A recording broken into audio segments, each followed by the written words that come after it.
Morning. There is a little bit of feedback.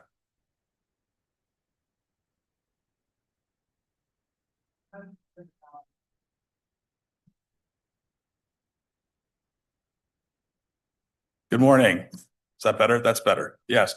Good morning. It's Frog Jump Week, and this is the regular board meeting of the Board of Supervisors, Tuesday, May 13th, 2025. We will be going into closed session. Is there any public comment regarding closed session? Seeing none, we will break. Oh, I'm sorry. Thank you, Madam Clerk. Item number 1, pursuant to Government Code Section 54957.6, conference with County Designated Labor Negotiators Teresa Hitchcock and Judy Hawkins regarding the following employee organizations: Service Employees International Union, SEIU, Local 1021, Sheriff's Management Union, SMU, Calaveras County Public Safety Employees Association, CCP, SEA, Deputy Sheriff's Association, DSA, Calaveras Management Union, Calaveras Supervisors Union. Item number 2, pursuant to Government Code Section 54956.9D2 and E3, conference with legal counsel regarding anticipated litigation, one case, significant exposure to litigation, receipt of claim. Thank you. Thank you, Supervisor Toffenelli. And now we will break to go into closed session.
Boardroom appropriate.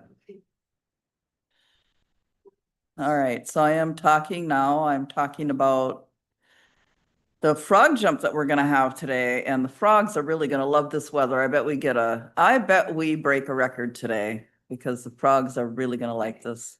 Okay. Stacy, how do I sound? Can you hear me okay?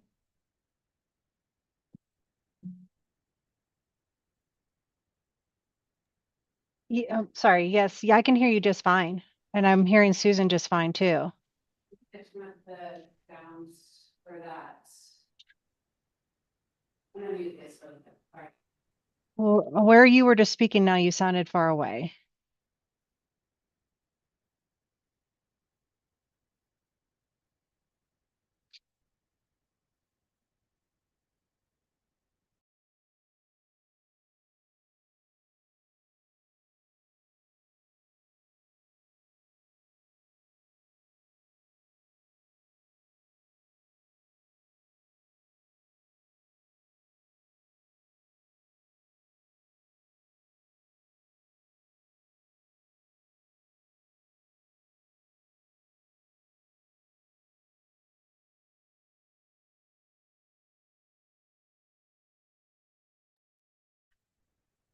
Robin, can you hear me okay?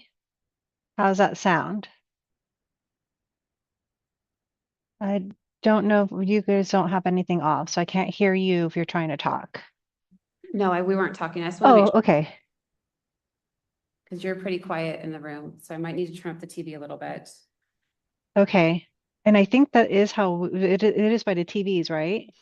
Yeah. Yeah. Okay, I'm gonna try turning it up. Okay. Okay. Coming back in it. No.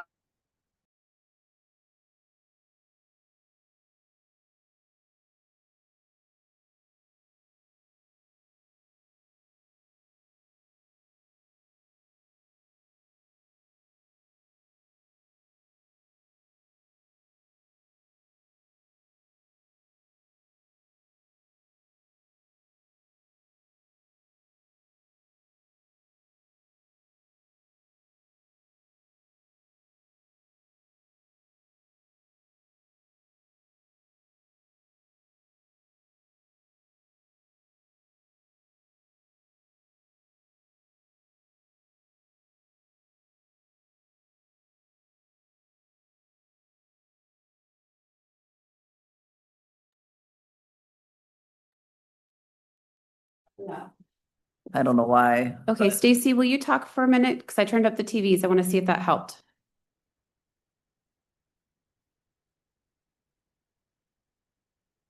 Okay. Yes. How about now? Does it sound any better? No, you're How still about really the same? quiet.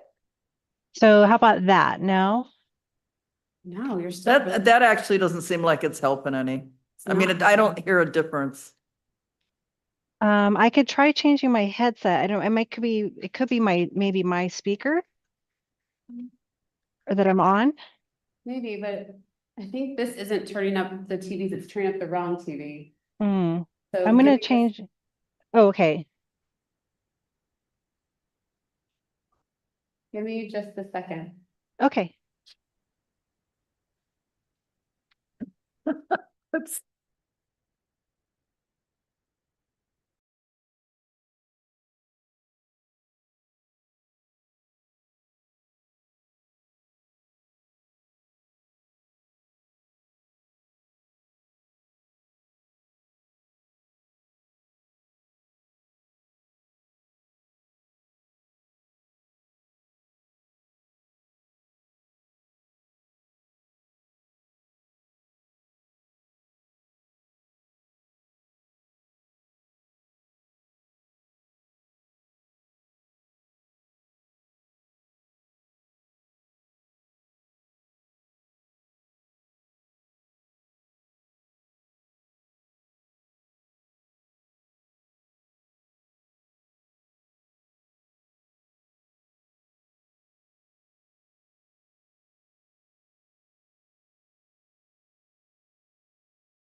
Yeah, I think that's gonna do it. Okay, Stacy, can you hear me? Can you talk really quickly to see how the sound is in the boardroom?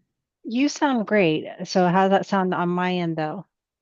Still quiet. Let me test, let me do the other But- speaker. Okay.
I think it was. Thank you, and we are now back in session. If we could all rise for the Pledge of Allegiance. Gentlemen, if you could remove your caps. Supervisor Paul, will you lead us? To the flag of the United States of America, to the republic for which it stands, one nation, under God, indivisible, with liberty and justice for all.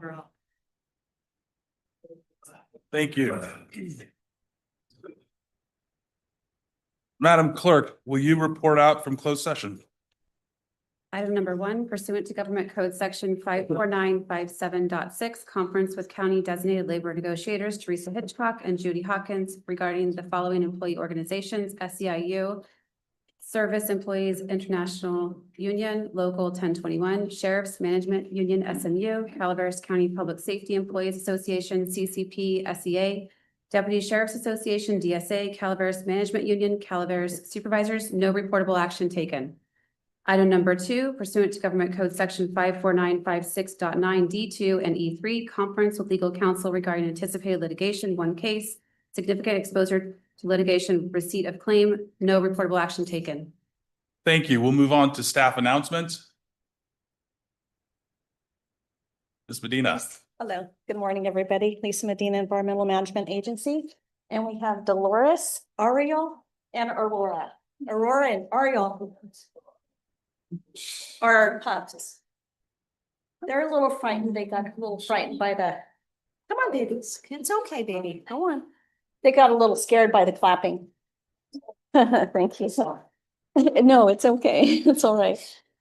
So they are 2 littermate pups. We rescued them by a Good Samaritan. We had our CHP officers and our sheriff office deputies bring them into our shelter. They were found off the road in Calaveras.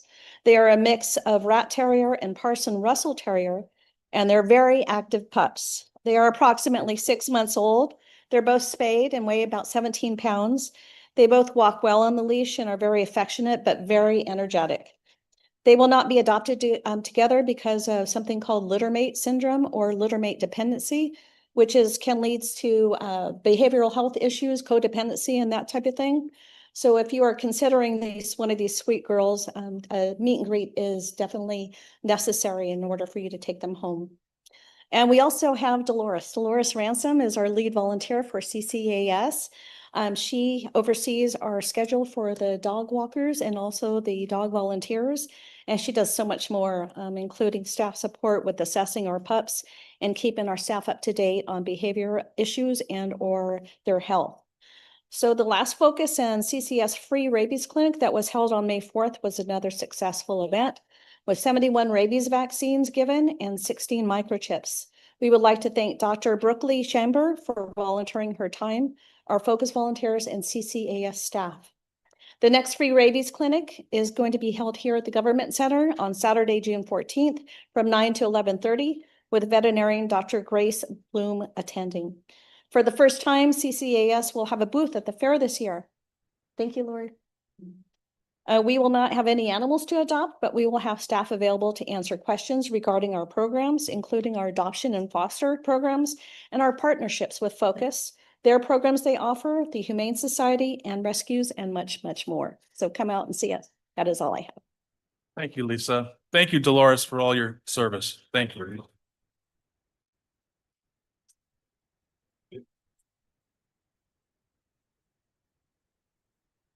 Are there any other staff announcements? Seeing none, we'll move on to recognition and acknowledgements. Item number 3, Madam Clerk. Item number 3 is a proclamation to adopt a proclamation recognizing the 2025 valedictorian and salutatorian from Bret Harte High School. Thank you, and I'll pass the gavel over to Supervisor Fallendorf. Good morning. So, whereas each year, Bret Harte High School selects one student with the highest grade point average to be valedictorian and one student with the second highest grade point average to be salutatorian. Whereas the coursework completed is difficult and the competition for such an honor is highly competitive. Whereas these students serve as role models for their classmates and underclassmen through critical thinking, effective communication, problem solving, and organization skills. Whereas in addition to achieving the highest and second highest class rank, these students have demonstrated many admirable qualities such as integrity, hard work, determination, and commitment to excellence throughout their 4 years of high school.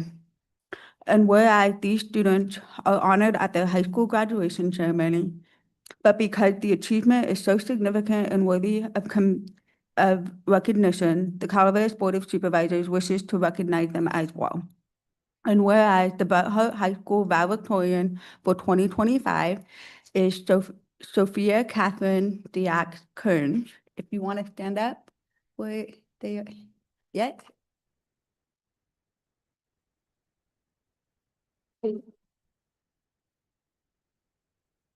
And whereas the Bret Hart High School salutatorian for 2025 is Lillian Lucia Oji. Want to stand up?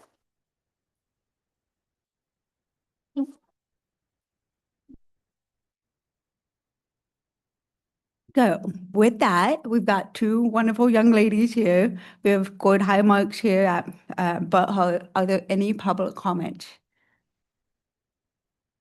No?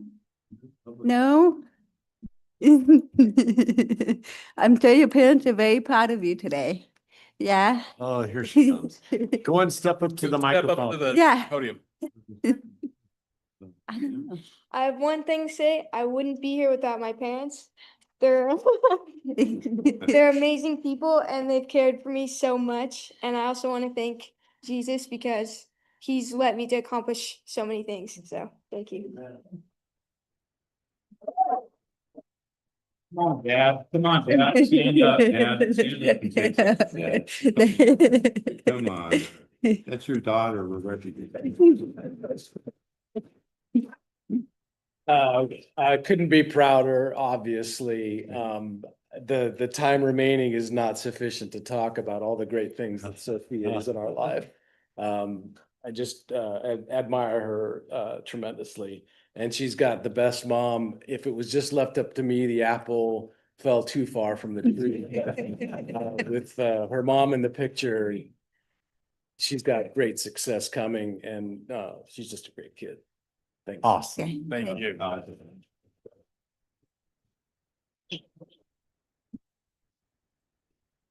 Hello. I would also like to thank my family and my parents especially, and thank you all for honoring us today.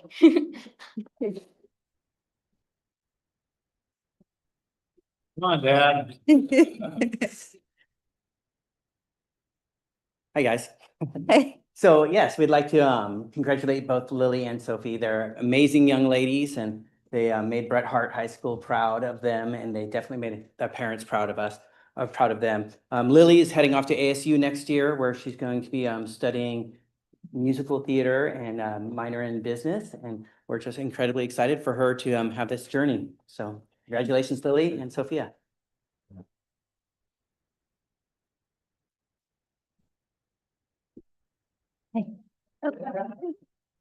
There we go. So, so a student like Sophie, so we have three that went to Bret Hart. And the first two were introverts and pretty easygoing. And Sophie, from the time she was born, the first thing that, who was it? The math teacher, Mr. Sadler said, when I went to the parent student back to school night, he said, she's very different from the other two. So Sophie is, you know, she's an athlete. She's going to go to Cal Poly and study electrical engineering. She's a person of, you know, faith and upright. And she and Lily are like great friends. And so, you know, we've just loved Calaveras County and Bret Hart. And thank you to the supervisors. And thank you, Sophie.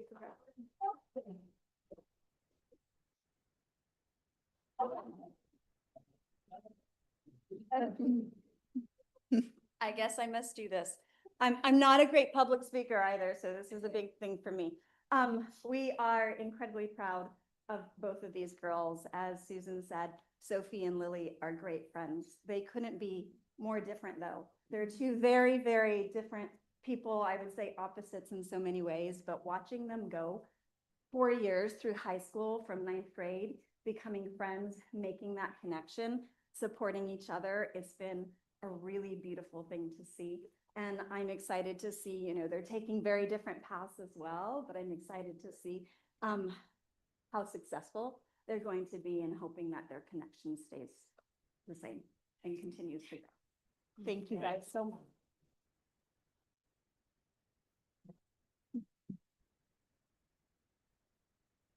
Is there any online comment? I don't know if I'm, okay.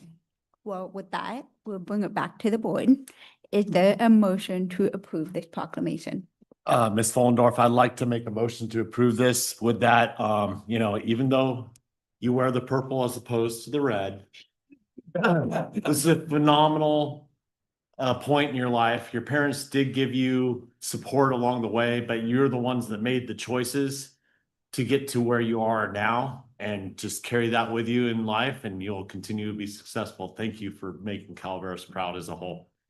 You made the choices, but you also did the work. So that's very good.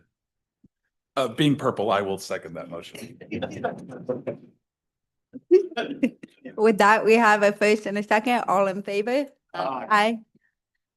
Passes 5-0. Now therefore be it proclaimed that the Calaveras County Board of Supervisors recognizes these students named as the valedictorian and salutatorian for the Bret Harte High School class of 2025 on their impressive accomplishments, passed and adopted by the Calaveras County Board of Supervisors on this day, May 13th, 2025. Congratulations, both.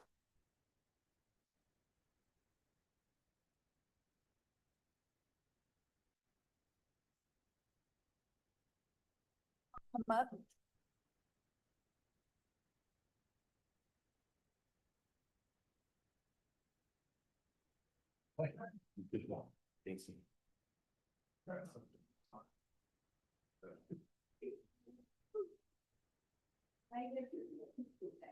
Yes, that's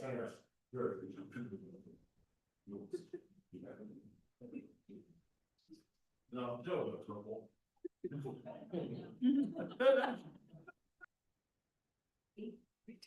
1, 2, 3.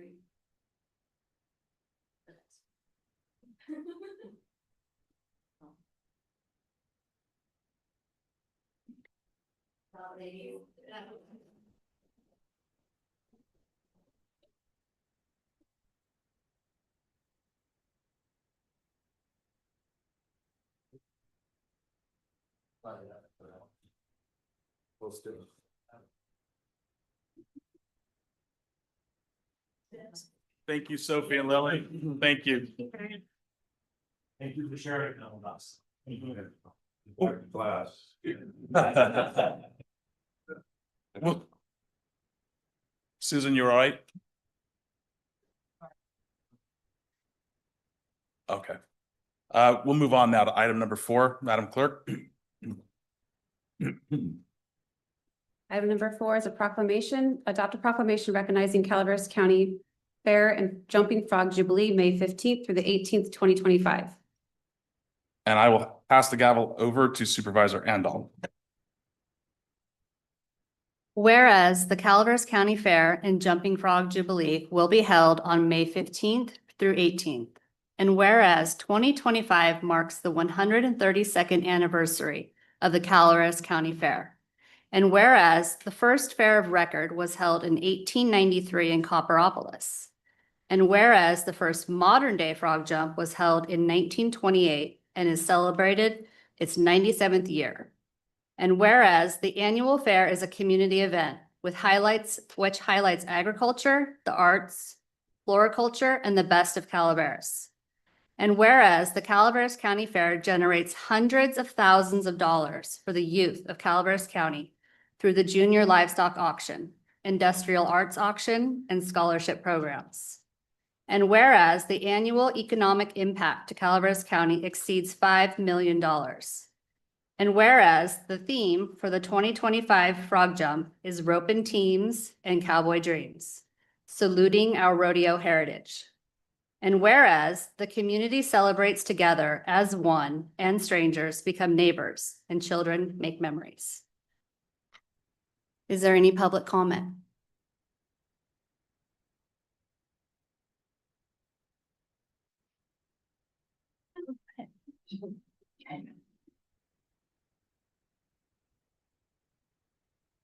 Thank you so much. Jen Herndon is on our Friends of the Fair board. As you know, that does so much for our fairgrounds.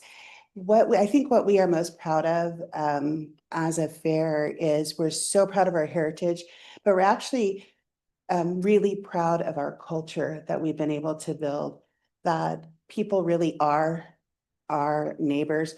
There is no red and purple. We all bleed green. I like to poke at it a little bit, Yeah. but Yeah. Purple green, like. We all bleed green. So, and we're really relationships are made and people come year after year that are from out of the area because they love to just step into a place where they feel safe, their kids feel safe, and people are kind and friendly and just have a wonderful time at being a community. So I think as a Calaveras County Fair and Friends of the Fair, I think we're most proud of the community we get to build and the memories that are made every year. So, yeah. Mhm. Thank you, Jen.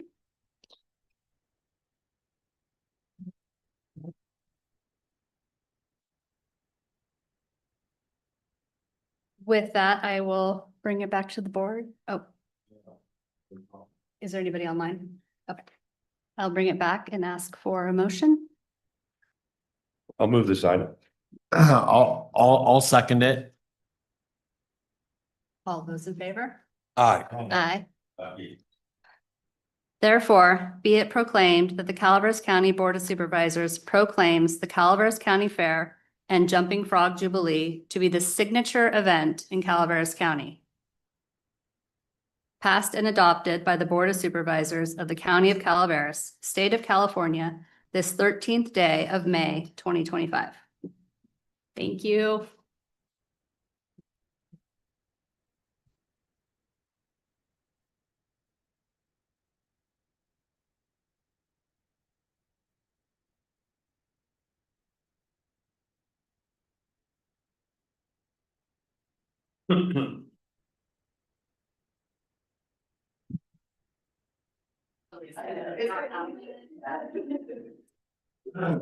As a brother over on this side, I do like to live like counterparts on both sides.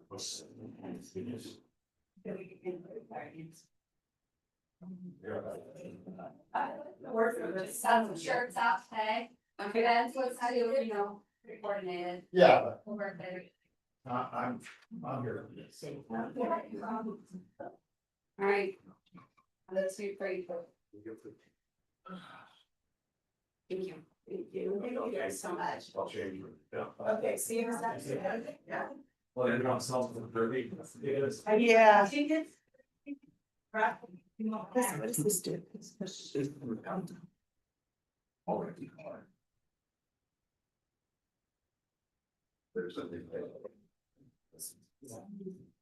Thank you, Lori.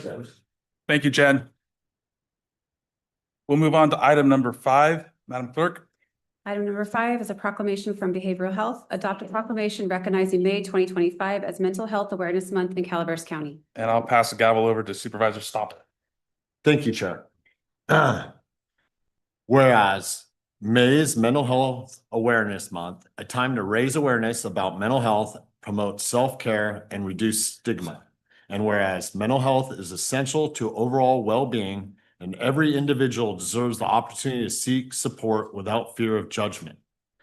And whereas prioritizing self-care and fostering a stigma-free environment allows individuals to maintain their mental health and encourages seeking help when needed.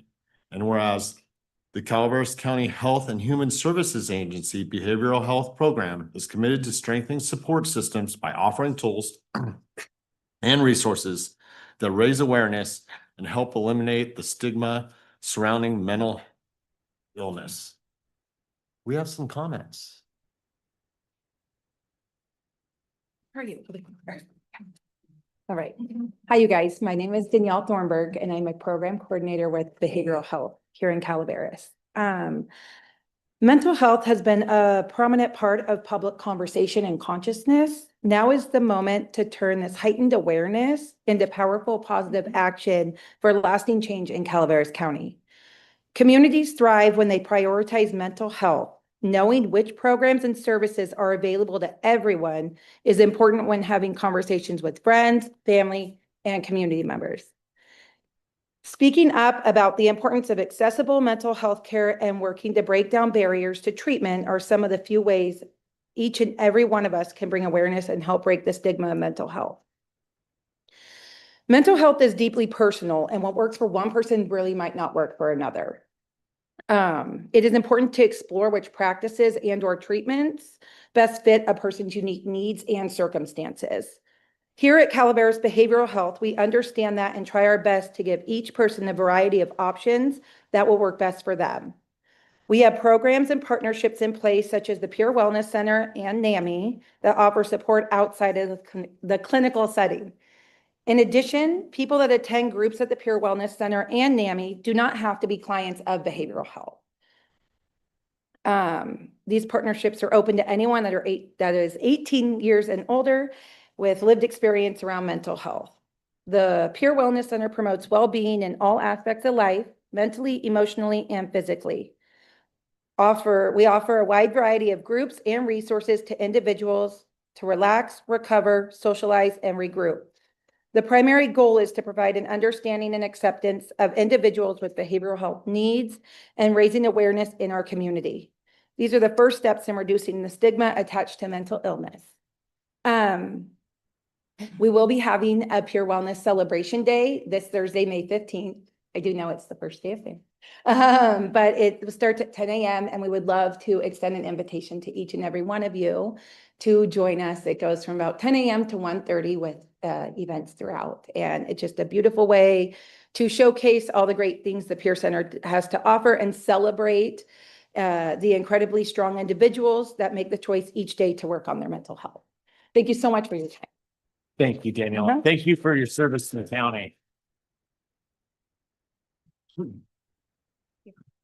Hi, good morning. Wendy Alt, Behavioral Health Director. And I just want to take a moment to thank the staff at Behavioral Health, the clinicians, case managers, peer specialists, admin support, crisis, the Wellness Center staff, and for all that you do.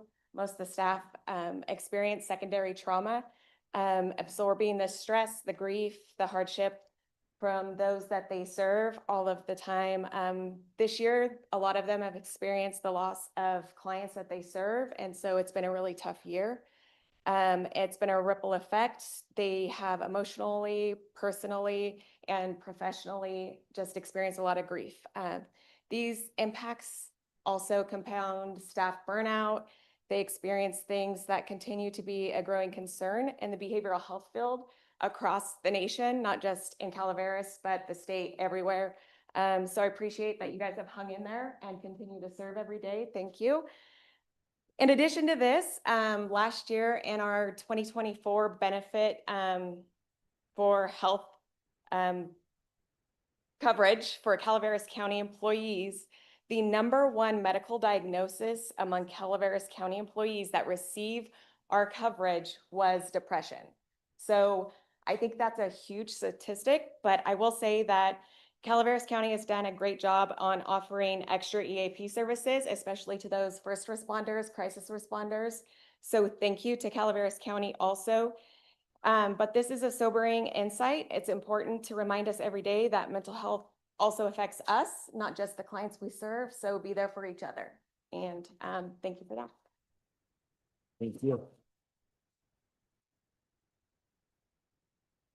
Further public comment? Yeah.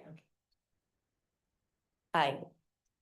I'm Bonnie McGregor. Thank you for the opportunity to share part of my experience with you. I have struggled with mental health my whole life. I tried going to my regular doctor, but I continue to have more and more problems in every aspect of my life. I was detained by the sheriff at one point.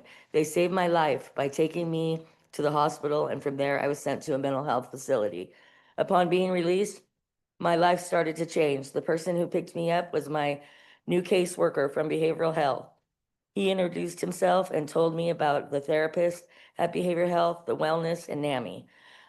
I had some trouble adjusting, but eventually I got into the routine of going to the Peer Wellness Center twice a week. I don't think I would have been able to get better without the socialization that NAMI and the peer wellness has provided. I see my therapist every 2 to 3 weeks, and I started to see the doctor at Behavior Health. I had been misdiagnosed for many years. Now life is not so hard, and as long as I have transportation, which you guys provide, has been vital also. I'll keep participating and keep getting better. Thank you. Thank you.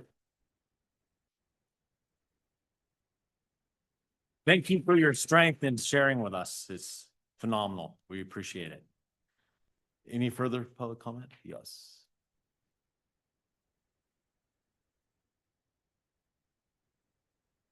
Nick?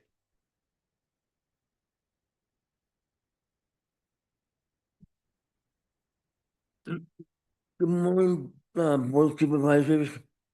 My name is Patrick Mulroom, and I'm suffering from depression, anger, and other illnesses all my life. Now,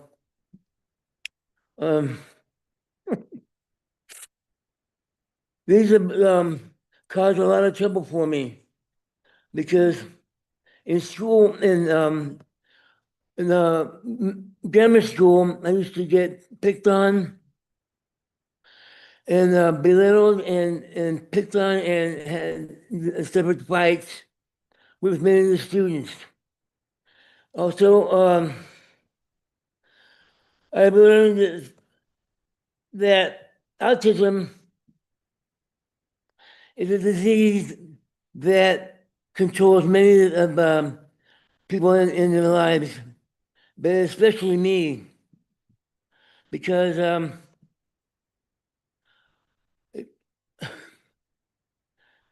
okay, during later in my life, I was in several hospitals around Northern California, but these never helped me just find an answer to my illness. And it wasn't until 2015, I can't remember, but in 2015 I was met a therapist, Marguerite, and she helped me with this illness and find out really the basic reasons why I had this illness much more than I ever knew in my life. Then she contacted the Wellness Center, who also helped me to see that I was not crazy or next step in my head, that she helped me to see that the Wellness Center also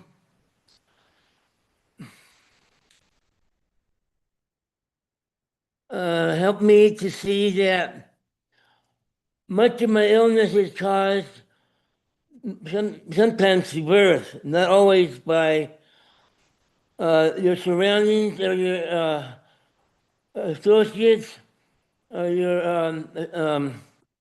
associates. Now, I've learned a lot from Marguerite and the Wellness Center, much more than I ever could,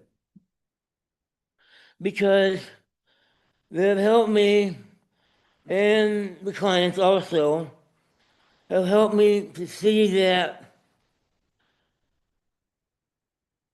mental illness is also caused by birth, not by your associates. So I really appreciate so much the Wellness Center very much, that I have great respect and admiration and love for this association, and I will probably use it to improve my life. Awesome.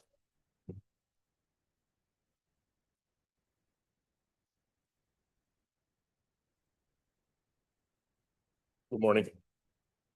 My name is Patrick Marion. I'm honored to be here speaking in front of you guys as the president of NAMI. This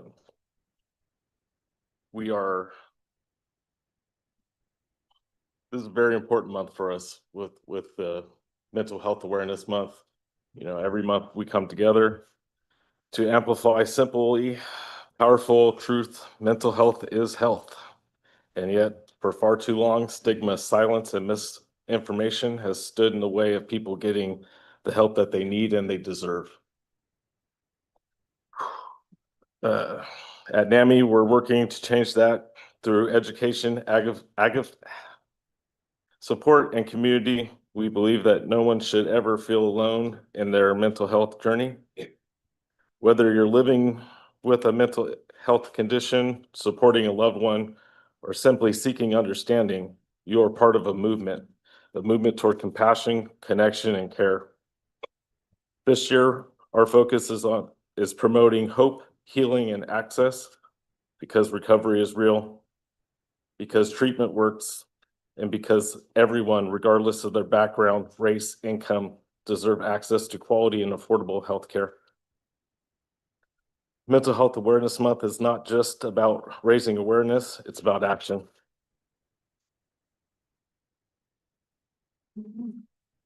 So I encourage you to reach out, speak up, share your story, and most importantly, listen. Together we can build a world where mental health is value, where support is strong, and where no one feels that they have to struggle in the dark. Thank you. Have a good day. Well said.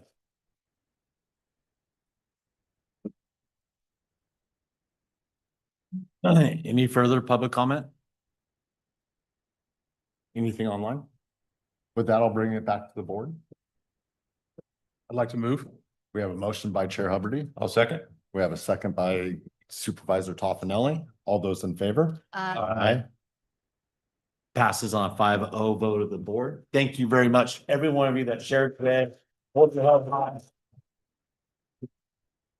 Please wait a minute.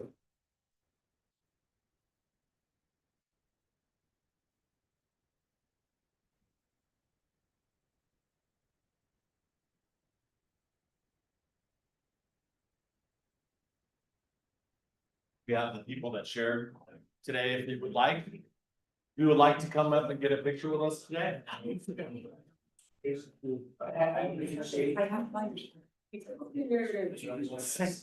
I'll go. No, yeah, please do. I have. And I brought you guys pen.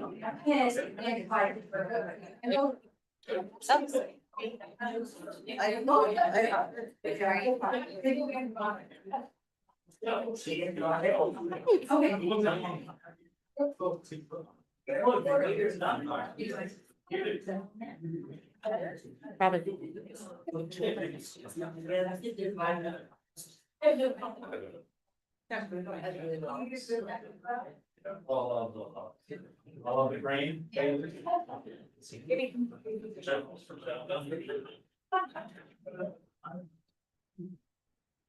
Not everyone. Really?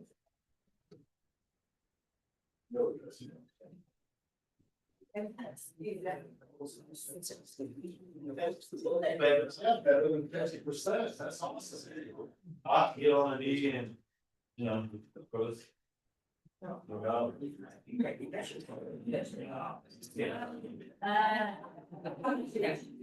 Okay. Okay, 1, 2, 3. One more. Okay. 1, 2, 3. Great.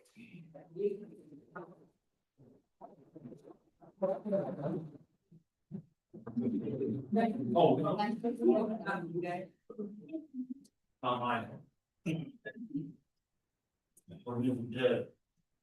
We appreciate all of your incredible work.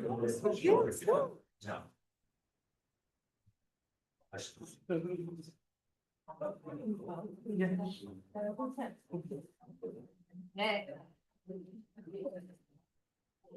Oh, thank you.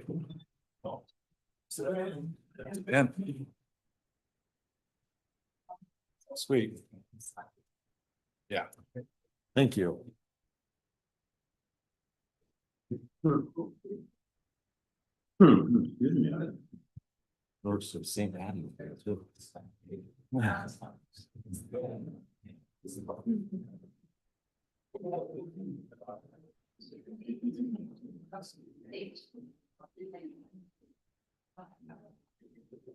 Right. We'll now move on to item number 6. Madam Clerk. Item number 6 is a proclamation from Public Works. Adopt a proclamation proclaiming the week of May 18th through the 24th, 2025 National Public Works Week in Calaveras County. And I pass the gavel to Supervisor Toffenelli. Thank you, Mr. Chair.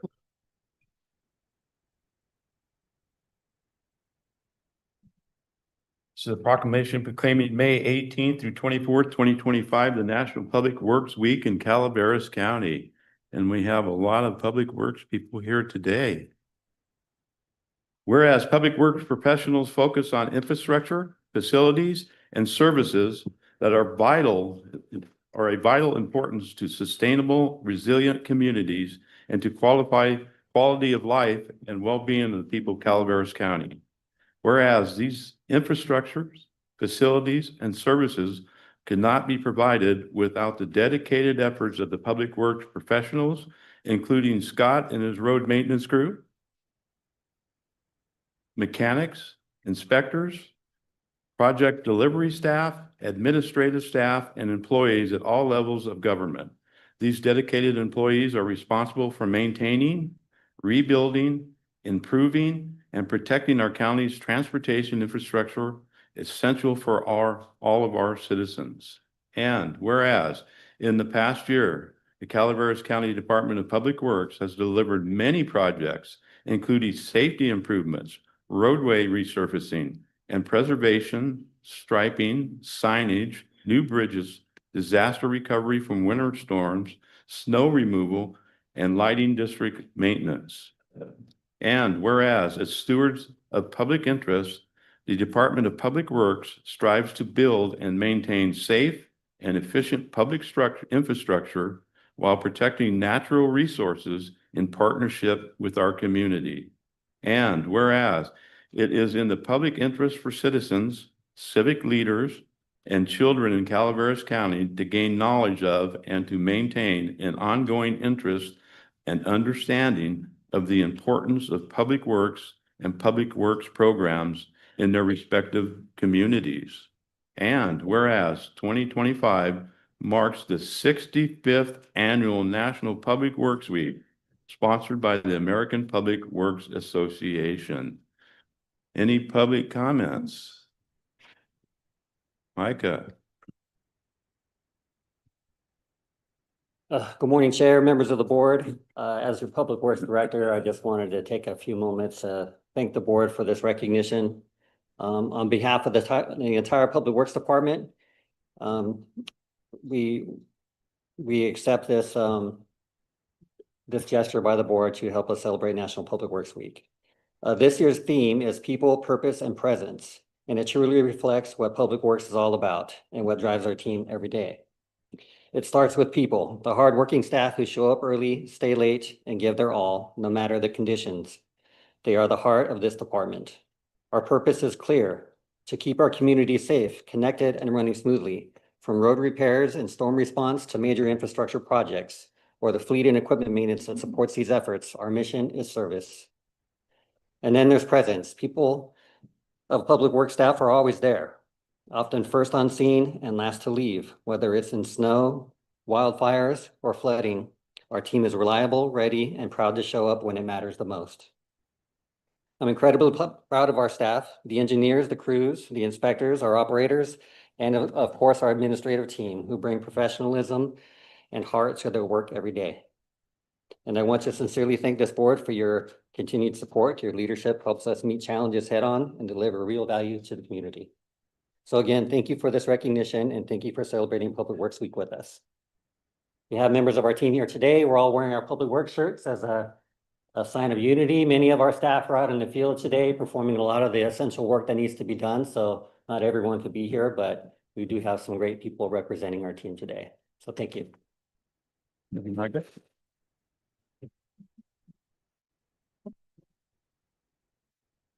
Any other public comments? Scott? No? Okay, I'll bring it back to the board. I'm open for a motion. Move. Of a motion by Supervisor Follendorf, I'll second. second by Supervisor Hubbard.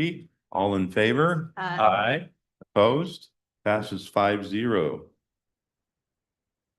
Therefore, be it resolved that the Calaveras County Board of Supervisors does hereby designate the week of May 18th to 24th, 2025 as National Public Works Week and pays tribute to our public works employees and recognizes the substantial contributions they make to protecting our safety and quality of life for all.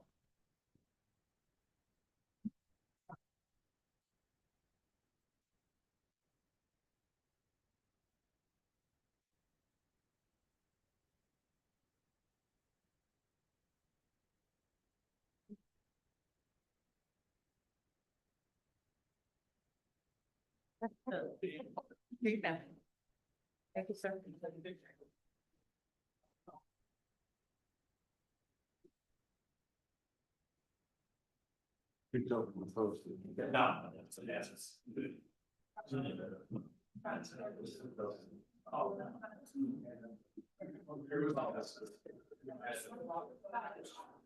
Oh, I didn't think that really.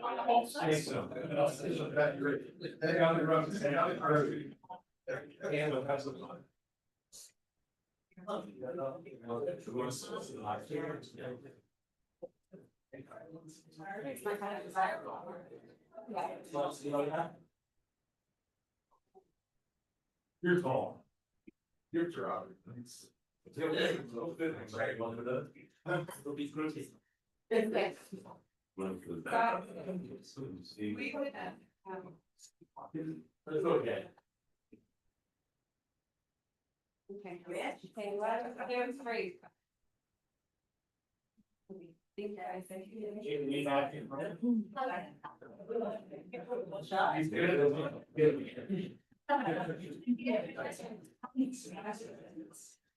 Okay. Everybody get back to work. Yeah, right? Yeah, I'll point it away. Sorry. Oh, Their feedbacks weird on those two. echoing again. The last Tuesday was good now, so. We're echoing again. It's the guy with two thumbs.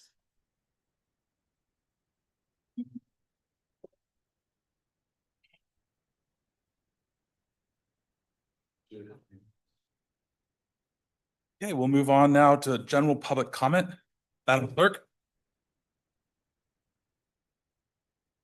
General public comment, any item of interest to the public that is within the subject matter jurisdiction of the board and is not posted on the consent or regular agendas may be addressed during the public comment period. California law prohibits the board from taking action on any matter which is not posted on the agenda unless it's determined to be an emergency by the Board of Supervisors. If public comment is completed before the 30-minute allotted time period, the board may immediately move to the next order of business. If public comment is not completed during the allotted time period, it will be continued as last item of business in order to provide an opportunity for the remainder of comments to be heard. Thank you. Is there any public comments? Hello, my name's Lou Bumpus. I'm asking you to please remove item 8 from your agenda. I think $385,000 for a bathroom remodels. Excuse me, we are not there yet. Okay, This is just general public comment. If you please stay and then you can comment on consent. okay. Well, Thank I'm you. just making that statement right now. Okay.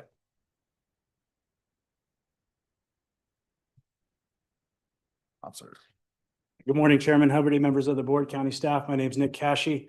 I'm the unit chief for the CAL FIRE Tuolumne Calaveras unit. Oversee all of the CAL FIRE resources in Calaveras, Tuolumne, and Eastern Stanislaus and San Joaquin counties. I just want to give you a quick operational update as we're entering into the busier months of the fire year. Effective May 1st through Public Resource Code, we implemented burn permit requirements for all residents in Calaveras County, Tuolumne, and Eastern Stanislaus and San Joaquin. That requires folks that want to do dooryard burning or project style burning to obtain the appropriate permit. As CAL FIRE, for the local representation, we will monitor weather and fuels from now. And as things continue to dry, we will make the decision in which it's no longer safe to do that kind of burning. And we will implement a burn permit suspension for the remainder of the busier months of the fire year. In addition, from the response side, we have had 16 engines staffed in Calaveras County and Tuolumne since February 1st, and we will continue to maintain that staffing, augmenting to 22 engines in just a couple weeks as things get a little more dry. So that's our base staffing for the unit as we go into this fire year, the busier months. In addition, our fixed wing aircraft are at Columbia starting this Monday, and also our copter with water dropping capabilities and crew as well. So with that, as we enter in over the next few weeks and conditions continue to dry, it also is a good opportunity for us to do our prescribed fires. So you'll be seeing more press releases and communication on the prescribed fire and fuel reduction work that we'll be doing, also supporting community members that are doing the same. Appreciate your time. Thank you. Thank you so much. Mr. Butner.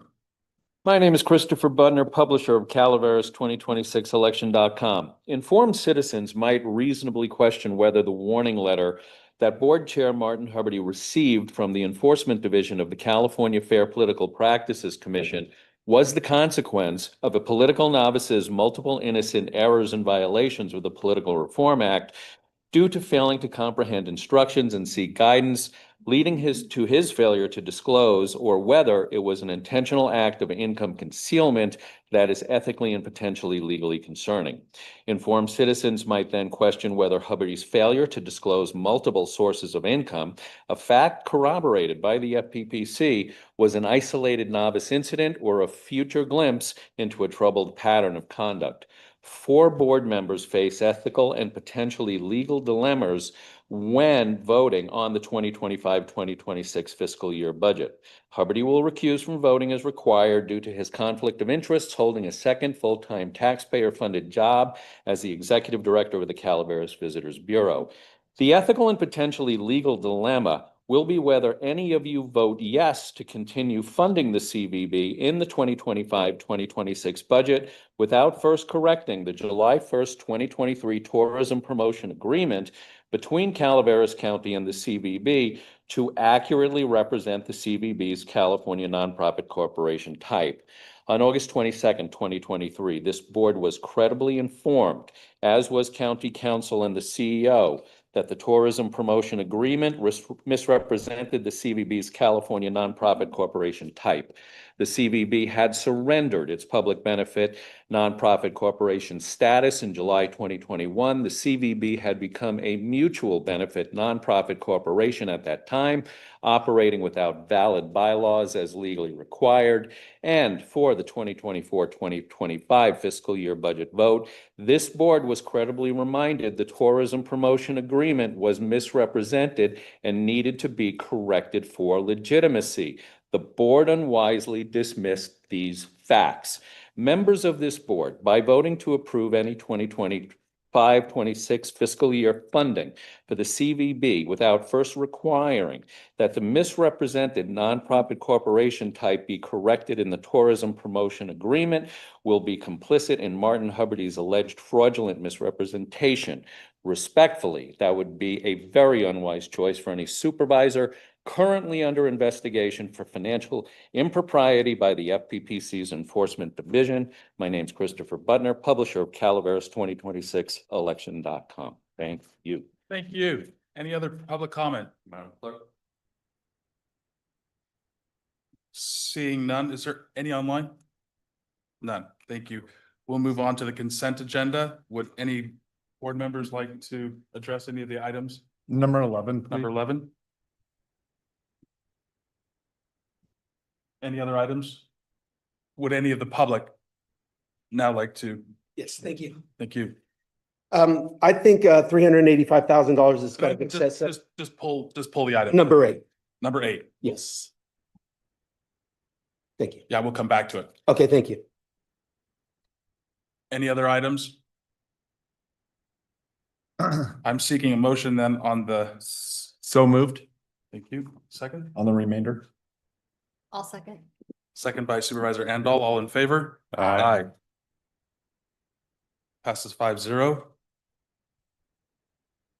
We will bring up item 8, Madam Clerk. Item number 8 is an agreement from the Administrative Office. Number 1, award invitation to bid number 24-1040-18-914 for the building E-room restroom remodel at the Calaveras County Government Center And number two, authorize the board chair to execute an agreement with TNS Intermodal Maintenance Incorporated, DBA TNS West, in an amount not to exceed $384,756 for the period of 180 working days from the notice to proceed. Thank you. Madam CEO? We're getting feedback here, sorry. So I do have staff in the room. This is, as indicated, an agreement to remodel the bathrooms in Building E. We are required to bring our facilities up to meet current ADA standards. And we've been going through a number of facilities to do that throughout this campus. This is another project in that vein. It was put out to bid. I have Jamie Andrioli here. She can talk a little bit about the bid process and how that works. Thank you. So as it says in the staff report, we did go out to bid in the fall of last year. We did receive one bid, attempted to contract. That contractor was unable to supply a performance bond. So we were required to go back out to reject all bids at that time, go back out to bid. And then the contract in front of you is with our one and only successful bidder who was able to submit all the documents. So we did follow the public contracting code. It is less than the engineer's estimate that we did have. The work does include some mitigation with mold that's happening in the front part of the restroom, as well as making the restroom ADA compliant. So it's a pretty straightforward project. And I have Kevin, our facilities project manager, here that can talk more about the details of the bathroom if you'd like.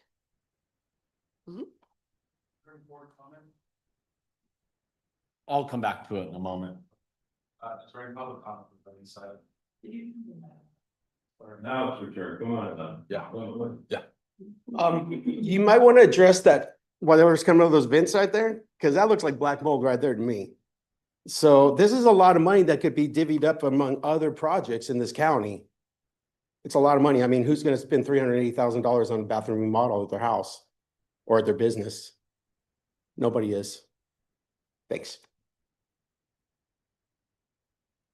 Any other public comment? I'll bring it back to the board. 384,000. You build a small house for that much. I'm just curious. I mean, the mold is an issue and that is expensive because you end up diving in deep. And we've recently had a item that came forward that ended up costing more because once you get into something, it ends up costing more. So I mean, so is that 384 contingent on the fact that they'll finish the job till the very end, or will they be able to come back for more? I mean, it is a good point that he pulled because this, I don't know. I mean, what kind of toilets are going to be in there? 384,000 is pretty steep goal. So there are contingencies built into the project. I think it's 450 is what we have budgeted, but they can't just do change orders without coming back to the county and justifying why it would be above and beyond what's already scoped out. Right. So they do have an asbestos and mold report to go off of, as well as the plans for the building. So we can't do the unforeseen, unfortunately, Right. fully, but we do feel that we have a pretty good scope that went out to bid. Good. That's good. And I'm just going to say asbestos is being removed. So that's a big part of the cost and them going through that whole process, the safety for the people in the project and everything. I mean, they have to be specially OSHA credentialed through the, you know, the classes that you have to do and everything. So I mean, that's a big part of the cost in going into this game. And those bathrooms aren't ADA at all. If you guys haven't seen them, you go into a small room and then into a small bathroom as well. So it's essentially having to reconfigure all of it to make it ADA. So as you start to open up things, you just come into some of those requirements that unfortunately, so we did the best to limit the amount of walls and piping so the toilets aren't moving, to make sure that we could use, you know, not have to move connections and all that. So we did the best to keep the scope as small as possible. And, you know, when you do have public contracting, there's prevailing wage requirements and all of that as well. So the price does unfortunately increase rather quickly. Let's ask, what's the square footage on those? I don't know. Total? 140 Total or each? each. Each, so there's. Yeah, the project consists of two restrooms, not one, and it's making them, as everybody said, ADA compliant. A little bit of reconfiguration. It's also changing and upgrading a custodial closet to meet the requirements of the custodians for that building. It's one of the last restrooms that's part of the original construction for that building over there. The custodial closet's about how many square feet? The closet is, I mean, it's, you open it, it's like a little 4x4? closet. Yeah, Okay. probably a 4x4 closet. We're relocating that in order to gain larger area for the restrooms to make it ADA compliant. And then upgrading the fixtures, that the finishes and everything are basically the same thing that we've been doing in building A that you'll see in these restrooms over here. So it's not anything that's high grade, but it's standardized throughout, you know, the rest of our buildings. It does include, like I said, asbestos that's in there that needs to be abated. There is mold. This project is probably 10 years past due. We've been temporarily encapsulating or enclosing areas that do have current mold so that there's no exposure, but it needs to be addressed. So.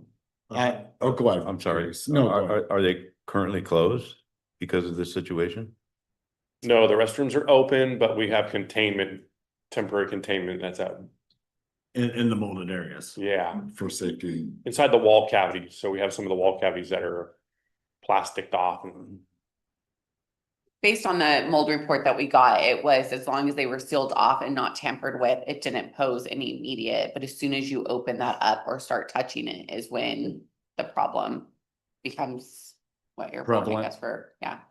Yeah, and we've had the hygienist, the industrial hygienist out twice since I've been here, just to double check to make sure that what we're doing, what we currently have in place is okay, and that we can still conduct business as usual, but obviously that's a temporary solution, and getting in there, figuring out where the mold is coming from, and then abating it and doing the construction is what we're asking for now.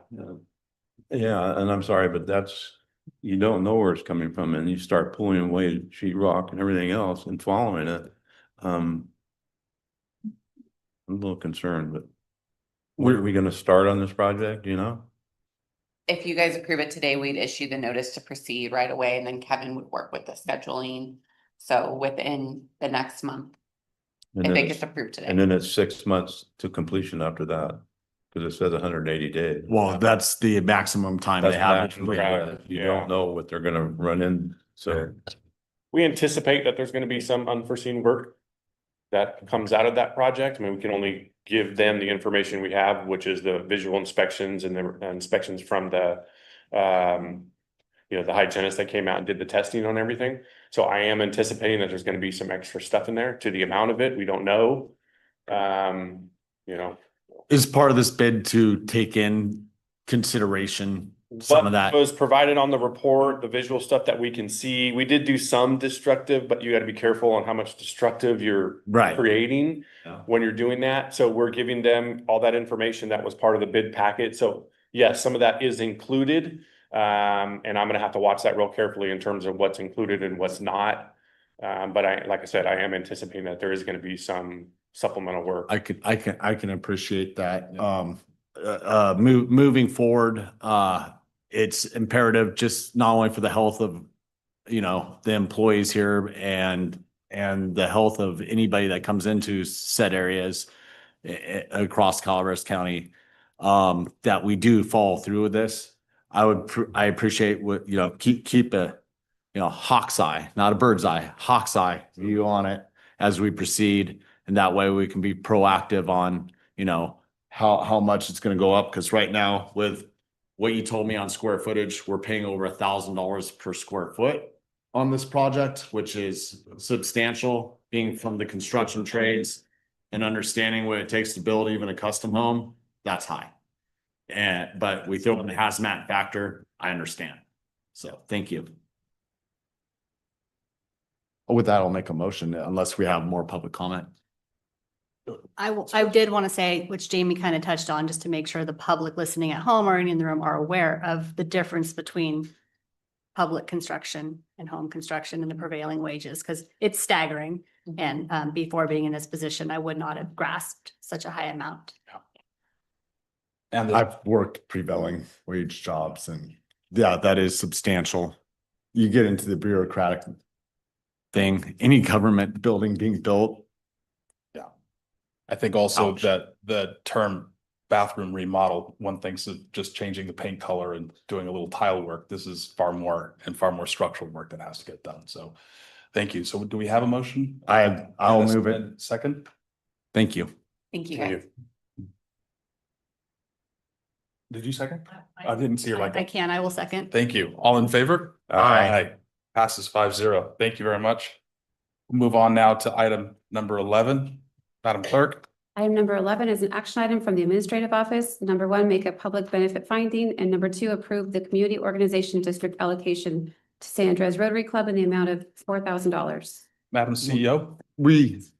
I mean, not too much of a, I don't need too much of a speech because I'm not pulling anything for bad reasons. I just want to say, Gary brought this to my attention. You know, it was his idea and I'm more than happy to follow up with him. We just want to thank San Andreas Rotary for taking on the fireworks at Hogan. After the boosters, you know, after so many years carried it, we appreciate the work they did. They made a decision based on their facts, but San Andreas Rotary is really appreciated for taking this up and we more than support them. Super. With that, would you like to make a motion? Oh, sorry. Is there any public comment? Seeing none, any online? Thank you. Yeah, I just want to thank you to the San Andreas Rotary Club for taking on and continuing the fireworks. I've been involved with the fireworks for 20 years with the boosters. They disbanded last year after that last fireworks. And we were really concerned about anybody taking it over, but San Andreas Rotary stepped in and they will be continuing now going forward. And in years past, I've always given part of my discretionary funds to the fireworks there because it is a big public thing. It's a community thing. People come from all around just to see those fireworks. And one of the main things is because of how it draws such a big crowd, it's the Saturday before the 4th of July. So you're celebrating before, and then you can spend your time in the 4th of July with your family or friends or whoever. Again, I'm with Ben and thank you very much, San Andreas Rotary, for picking up the ball and carrying it. So I will second his motion. I didn't make a motion yet. So I make thought the you motion. I thought you want me. No, I just talk. Okay, I will make the motion then. I'll second that, sir. All in favor? Aye. Passes 5-0. Thank you. We'll now move on to the regular agenda. Do you need time to set up? Okay.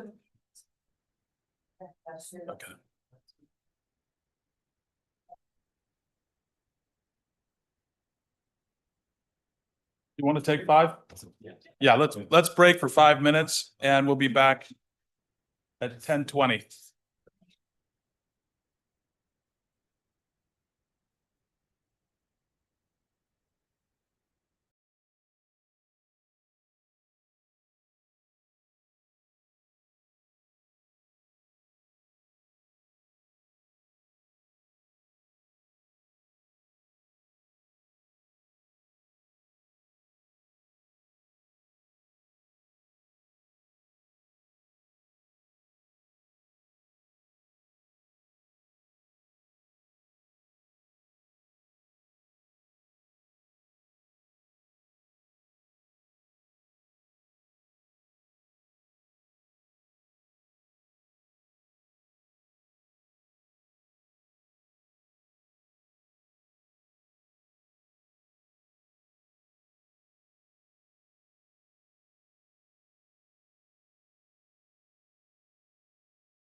Okay, we are back. Thank you, everybody. We'll move on now to item number 24 on the regular agenda. Madam Clerk.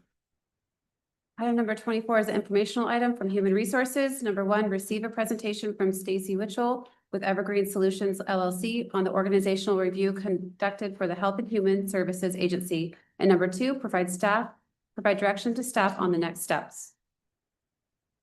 Good morning, Chair Hubbard, members of the board, Judy Hawkins, Human Resources and Risk Director. And I'm here today to bring to you the presentation. Back in June of last year, the board approved a contract with Evergreen Solutions to do an organizational review of our Health and Human Services Agency, which is the largest department that the county has.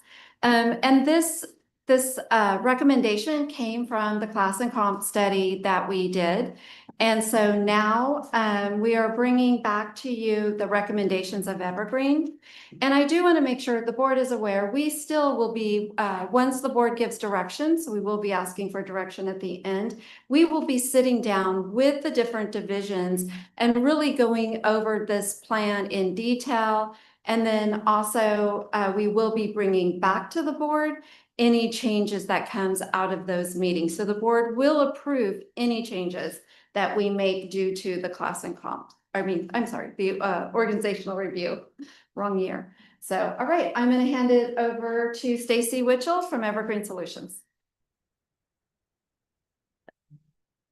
Yes. Okay.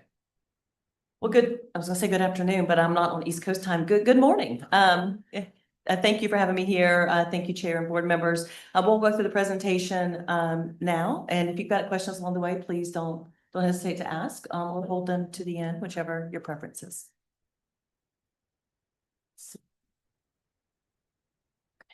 So the purpose of a staffing study is a little different than when we're looking at just a classification and compensation study. When you're looking at a staffing study, you're looking at, do you have the right number of staff, the right level of staff in order to effectively meet the goals and mission of your agency in this case, or overall county? So when you're looking at it, you're digging in a bit more. We're looking at resource allocations. We're looking at future planning and needs, upcoming changes in programs, like your Adult Protective Services has some big changes coming from outside of your control that they're going to have to be required to meet. And then we're also looking at compliance, performance. We're looking at all these different factors that impact and affect your staffing needs and your alignment.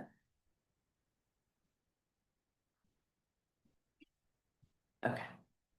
Your study goals for this one was really to review the current organizational structure, look at the span of control and the staffing levels. The next part was to look at the surveying of peer organizations to develop those comparisons, research best practices, and develop a gap analysis. And then to provide the county with recommendations, including position alignment, proposed org charts, and then also staffing recommendations. As Judy mentioned, the project did start at the end of last summer. And then we came back, forget the month now, but came back and did focus groups in person. We met with your staff, and we'll talk about that outreach component here in just a minute. And then obviously that data collection. All of our projects start with a lot of data, the data review, the data analysis to better understand how you're structured and how things are being supported internally. For your project approach, this is a multi-phase kind of approach. These things don't happen in parallel lanes. We are looking at these as overlaps, so we do start with an assessment of current conditions. Then we talk about and go through methodology and approach. Then identification and selection of peer data to compile that, and then do the gap analysis, develop findings, and then recommendations based on those findings. Now, whenever you're working with a staffing study, we're not just looking at, do you have not enough staff in one area, or do you have too many staff in a certain area? We're also looking at your alignment of staff. Can you reallocate or realign resources to meet your needs? Sometimes you can do those things without bringing on additional staff. We look at workflow, work performance. We look to see, are there performance changes that could, or workflow changes that could help meet some of your needs? It's not always a staffing issue. Sometimes it's alignment.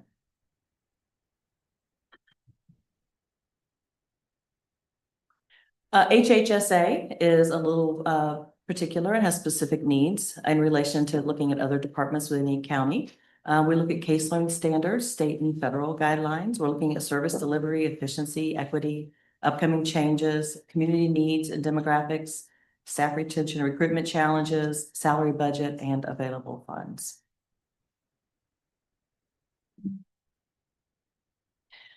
I mentioned that we came out for employee outreach. We met with a large number of your staff in person, met with all the different programmatic areas and met with all the different levels within the organization.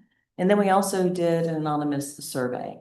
And we had 167 participants or respondents to that survey. And so what this graph is really showing you where the responses came from. So it did reach across all the program areas. It was anonymous, so while we identified the area that they were, we don't know who the individual was.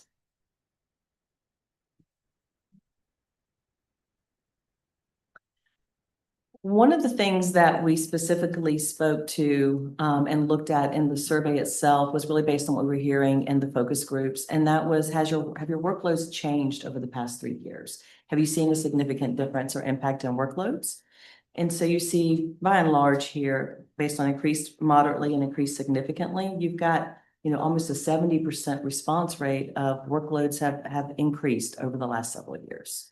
And I think your staff are feeling that and hopefully looking for a little bit of relief. Too many. Other things that we heard in employee outreach were current structure issues. Many areas felt like there was a lack of mid-level management and support. Your current staffing levels did not meet the workload demands. From a supervisory standpoint, supervisors generally felt overstretched. A lot of your supervisors are also carrying caseloads in addition to supervising their staff. You also have some vacancies at the supervisory level, so they're doing the extra for those other folks that are under a vacant position right now. There is a need of additional support at the supervisory level to meet competing needs. What was a pretty prevalent input across all the different departments. Some employees also felt that there were inequities in workload distribution and how cases were assigned. Workload has significantly increased over 3 years. Again, we saw that on the survey and we heard that in focus groups. From a development standpoint, there was requests for training delivery to be updated, and additional training for supervisory roles, and then requests for additional pathways to grow. With all of that, your employees are very committed to what they're doing and their roles that they provide and what they do here for the county. Their peer relationships meant a lot to them. But then ultimately they were looking for better training, technology, consistency, and communication. I mentioned methodology, so I want to touch on that just a second. Whenever you're looking at a staffing study, an organizational review, it starts with a ratio estimate, and that's really the highest level of where you begin a staffing study. In some organizations, that's all they do. But all that is looking at is how many of this classification an organization has versus how many this one has versus that one. It doesn't get into complexity. It doesn't get into all the other demographics. It is a pure ratio. So we started with that, but then we built from there and moved on. So then we incorporate workload analysis. So we look at workload complexity, the process variations, volume of work, to tie and have a better understanding of the ratio versus what the work demands are and how that varies amongst the peers. And then if we were working in an environment like accounting, then it'd be very easy to build a predictive model with just a trend line and say, based on this volume of work, I need this X number of people. And in social services and public health, it's not quite as clean as that. But we did build a predictive model that took into account complexities. It took into account, you have a large county, it takes into account travel time. It takes into account other things that you can use moving forward to predict what kind of staffing changes do we need in the future.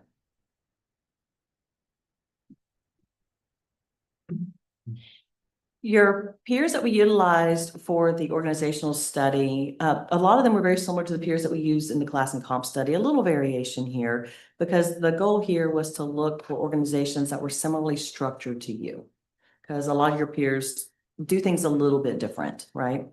So these are the ones that we selected. This was a collaborative process, actually with your leadership, your director that is not here anymore. But we sat down with her and we went through the different peers that she identified and then kind of refined that list down a little bit more.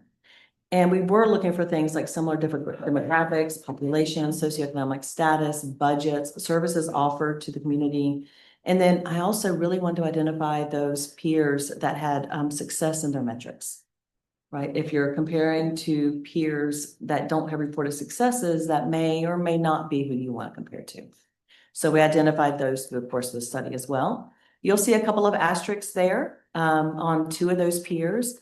As we went through the data analysis, I ended up excluding their data from the study, really primarily because of their size and then the way that it was structured and their budgets. It really created 2 outliers that did not line up well with you, and it showed you as further behind than you were in relation to these others and best practices.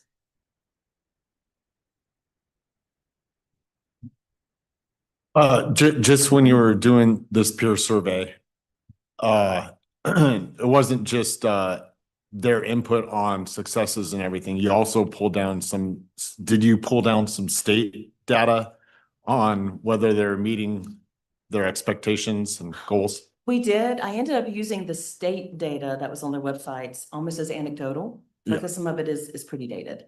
Some of it went back to 2020, 2022, and it doesn't reflect your current staffing numbers or theirs.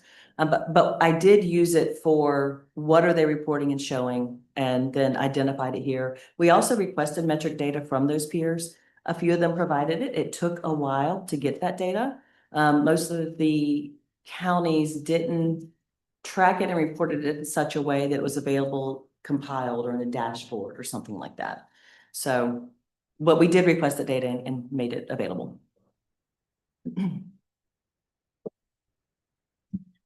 So for the analysis, we look at overall for the agency itself, population and growth considerations. Your population per FTE is lower than that peer county median, which suggests each staff member is responsible for fewer people than in most of those other counties. But again, it does not consider specific community needs or logistics. Remember, that's that highest level, and I'm looking at total staff count for the agency. Population growth for the county is anticipated over multiple years at 1.4%.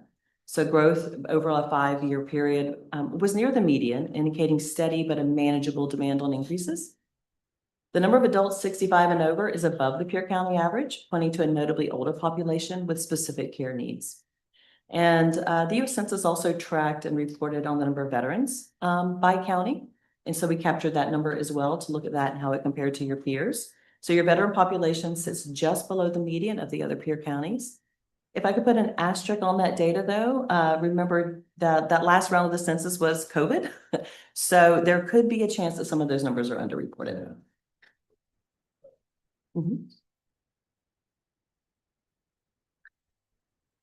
So continue on with the analysis here. Calaveras, the HHSA may be experiencing moderate resource constraints in comparison to the peer counties, based on look at those numbers overall. When I looked at your KPIs, those key performance indicators, most of them fell within quadrant 2, which is that kind of 40 to 49% range of what I was looking at. It indicated that you're performing slightly below the median in staffing and budget allocations. The county faces increasing demand from a rapidly growing senior population, and your resource and capacity have not scaled accordingly. The county may need to consider strategic investments to align with peer performance and to meet emerging needs. Now, if we start to break this down a little bit more, overall staffing and budgeting, your total FTEs were below that peer median at just about 44%. Your budget that you allowed for the county was just below the peer median. Budget per FTE is slightly less than peers. So it may suggest efficiency in use of funds per employee, but it also, when you break it down to that division level, could highlight some strains in certain areas. Population per FTE is behind your peers. It suggests a better than average staffing ratio at the agency level. Again, remember, we're looking at high level there. Your population growth, 1.4%, already mentioned that. And then the 27% of the population does represent 65 and over. When I started to look at department staffing gaps, look at human services and behavioral health, those were your 2 areas that start to show where you're feeling some strain. The model suggests areas are understaffed relative to both need, peers, and best practices. Your workload efficiencies in human services and behavioral health, those were two areas that kind of rose to the level of needing some attention. In comparison to the workload, the model suggests that these areas have a higher caseload per worker and are potentially stressing the system. We start to break it down a little bit further to classification level. Your clinicians in behavioral health, slightly below the median. It suggests a shortage of licensed clinicians, which may impact service quality or caseload management. Social workers, also under the median, may be an area of concern. Suggest potential service shortfalls in aging and adult protective services and family support. Public health, by and large, was, from a staffing perspective, wasn't as far behind as clinicians or social workers, but those health education specialists would be an area that I would watch for future needs, especially make sure you're able to meet the needs of your senior population. Another thing that we looked at was span of control. And span of control is ultimately really defined as the number of direct reports each supervisor has. And in a lot of organizations and a lot of levels, you're looking at the rule of 7, and that what the rule of 7 says is once you get beyond 7, then you reach a point where it's a struggle to effectively manage and oversee that many people. I tend to call it 7 plus or minus 2. Because I'm really looking at, if you're in that 5 to 9, you can probably effectively manage complex areas of workloads, okay? When I look here, you can see here the first one is an admin. At this point in time, your director had 11 direct reports. That's a lot of direct reports for a very complex, large agency, right? So we highlighted that one, so you'll see those highlights in red. If it's in green, it falls within that 7 plus or minus 2, and purple is less than 5. Okay, so really the area we're looking at there is the director. Under behavioral health, there was a few supervisory positions that were well over that 9. And actually, in reality, in practice and what's happening right now, even your deputy director over behavioral health has a lot of direct reports right now due to the fact that she's got some vacancies in supervisory positions. So that's even underreporting the span of control for that area. Under human services, you've got a few more areas. And again, there's a supervisor in here that also has a vacant position. So those have been shifted. So you have a few positions here where you've got more than the desired number of direct reports. When you look at 2 of them, they are in eligibility. 11 and 10 is an area that I would keep an eye on. That's probably manageable for the role and the type of work that they do. But if that area grows, then I would consider splitting some of those positions out under some different supervisors to make that more manageable. Your public health structure is a little more flat in how it's set up right now. So you see a couple of areas there where they have 11 direct reports. And then you've got one, the deputy director has 8 direct reports there. So maybe an opportunity within that structure to realign and redistribute some of that workload as opposed to creating additional positions.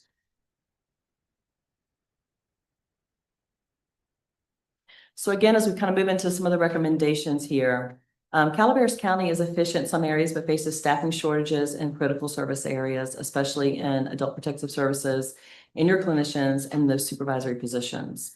So we'd like to address those imbalances to help improve workload distribution, service delivery, and long-term efficiency, and then also help support any of the compliance needs that you have. We are recommending to realign the organizational structure and create 2 departments up underneath of the agency. And so you would have a health services branch, if you will, and then a human services branch.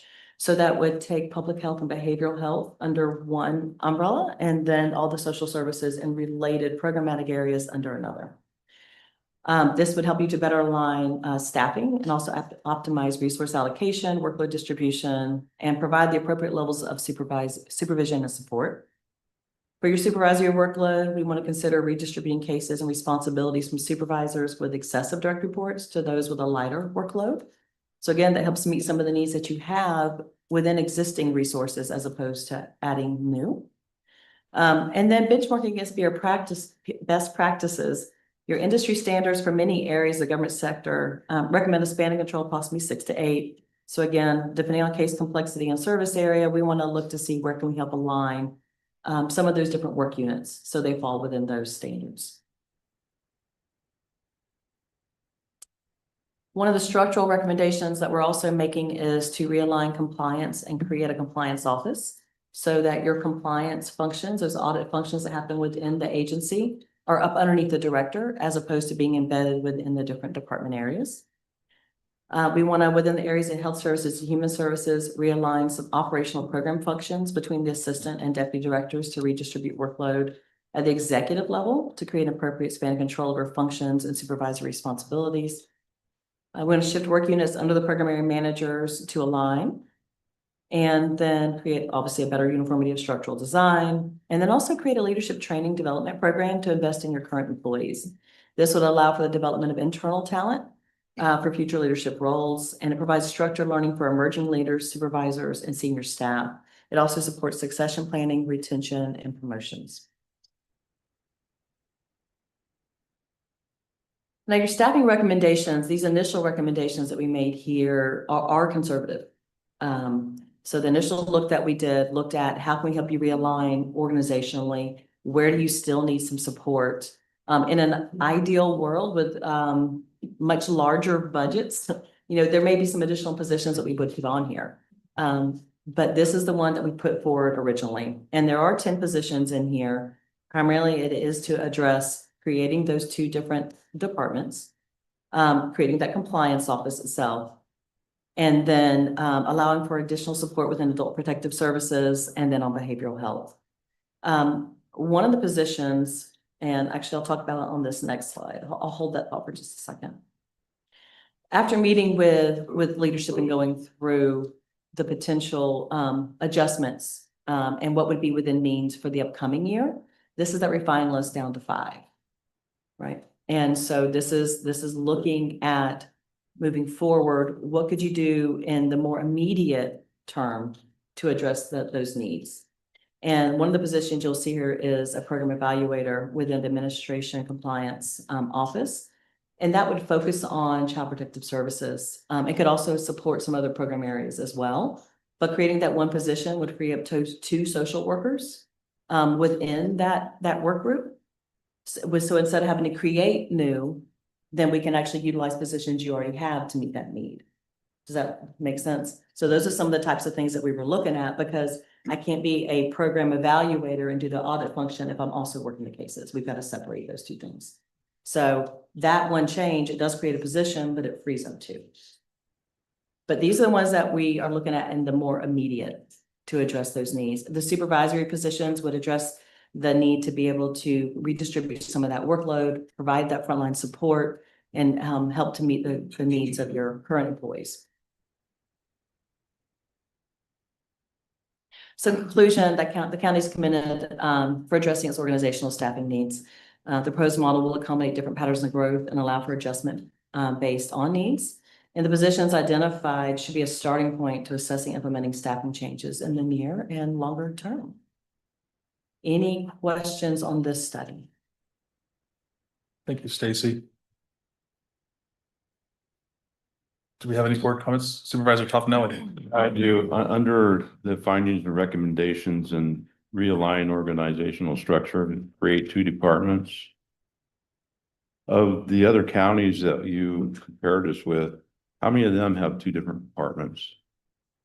A lot of them do, or they have each of them exist within their own departments underneath the agency. So they're still under the HHSA umbrella, but they exist separately. Some of them have them compiled and organized, behavioral health and public health together, social services together. Mm-hmm. So it really varied amongst your peers.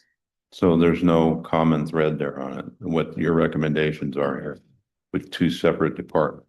There are some that are set up like that. Okay. Thank you. And I think one of the things I just want to point out is that since we do have a super agency, it is a lot on the director. When you talk about 11 direct reports, I'm sure Teresa can attest to that. And so, and then really making sure that each of the areas are truly getting the attention that they need to be able to be successful in their programs. I mean, we know that, you know, staffing is difficult. We are seeing staffing numbers come up here lately. We are getting more applications for positions, but we know there's challenges.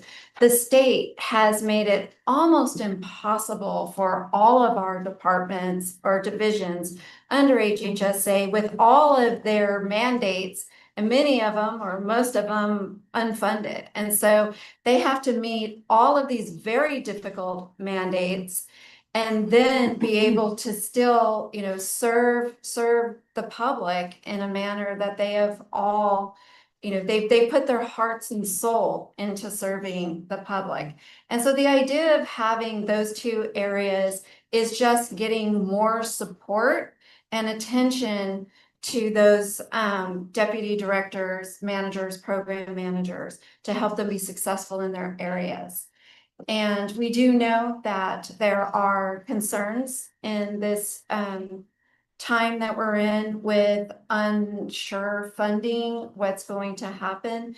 And so just so the board knows, I am working very closely with our assistant CEO, Marcos Munoz, on how we can put a plan together. And not everything can be done at once, but how we can roll this out, maybe even over several years, and have the least amount of fiscal impact to the different divisions as possible. And then Marcus and I will be working with each of the divisions to help develop a plan and then come up with realistic timelines to be able to do this. And then, of course, we will work with the unions and then also bring a plan back to your board.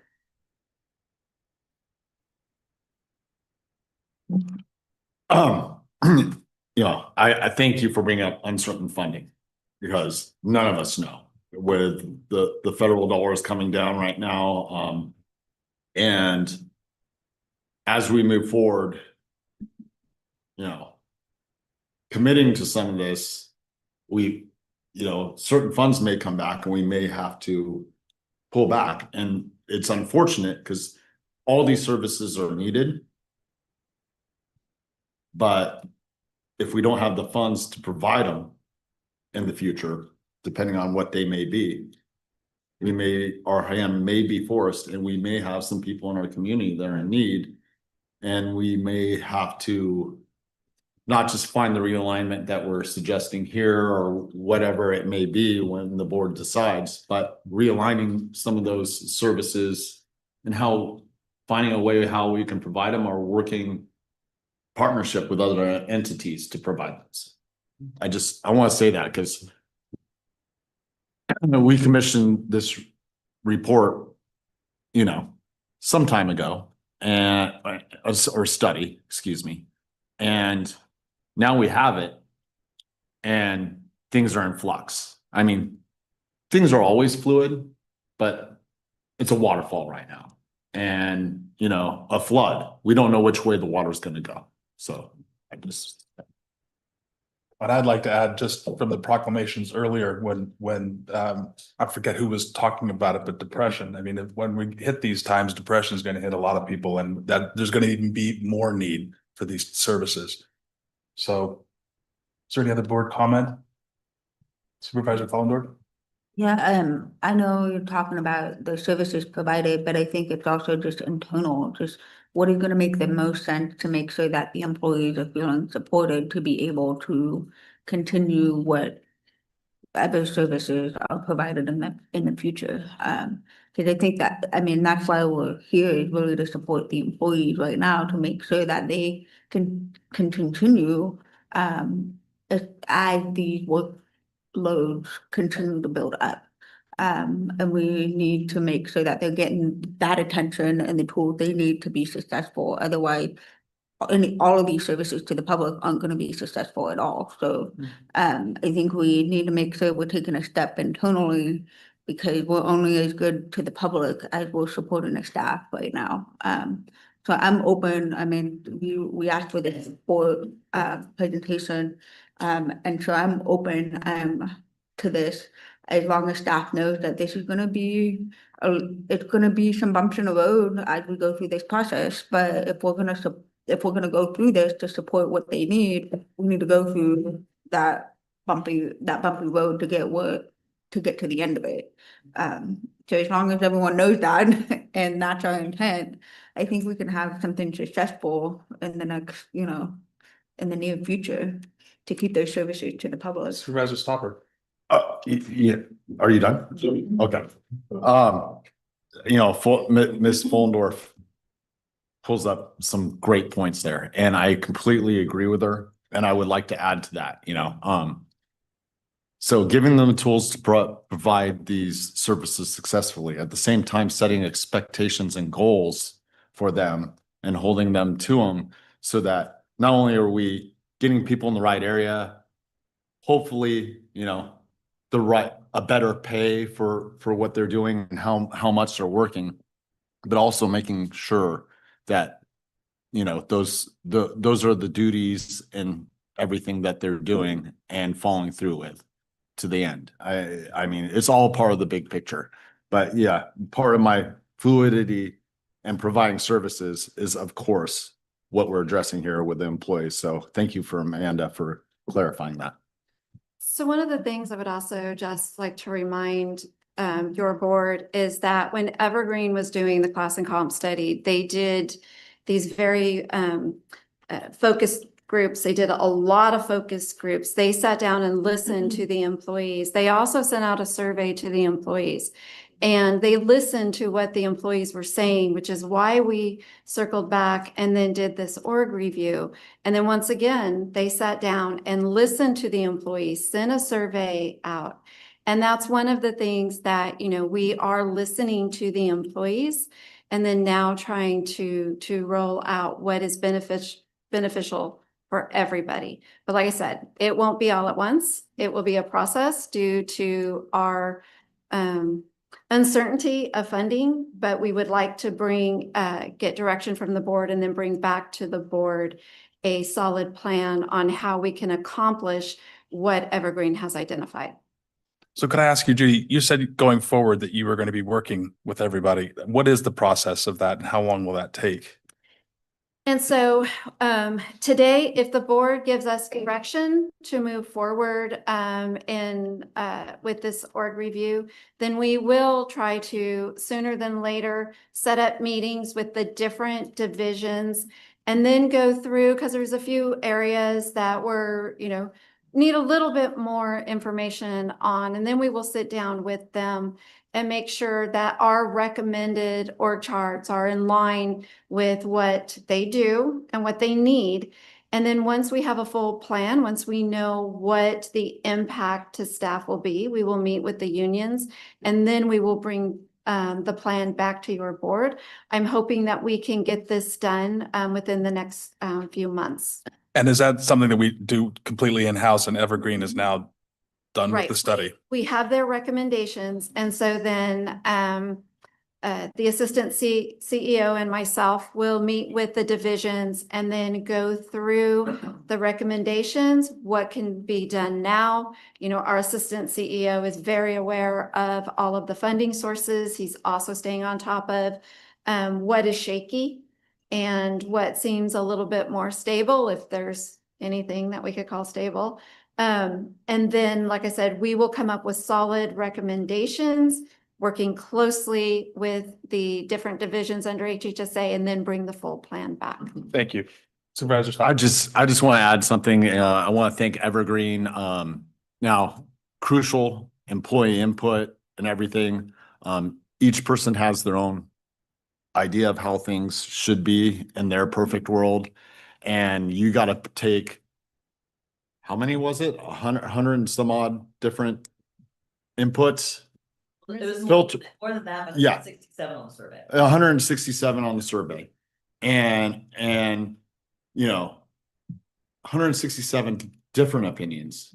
and filter through those and come up with what you had. I just want to thank you for the work you did. You know, everyone can have their vision of what could have been better about it, but filtering through all that with Health and Human Services, thank you.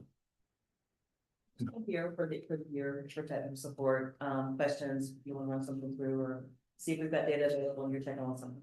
So just let us know. Thank you. Thank you. Is there any public comment regarding this item? We'll just move. Any other board comment? No comment online? Then we'll move straight on to item number 25. We need directions, sir. Oh, I So- apologize. I thought, yeah. I mean, You're- just forget about it, and I think these Yeah, no, people, no. it's like, what the heck? You're absolutely right. So we would like direction if the board is willing to move forward in the direction that Evergreen has indicated in their study in the report, if staff is free to go forward and meet with the different divisions and go through the recommendations and then formulate the final recommendations to be brought to the board. See, I know my board so well, I felt it through osmosis. Thank you. Supervisor Stopper, You're gonna let me go first again? again.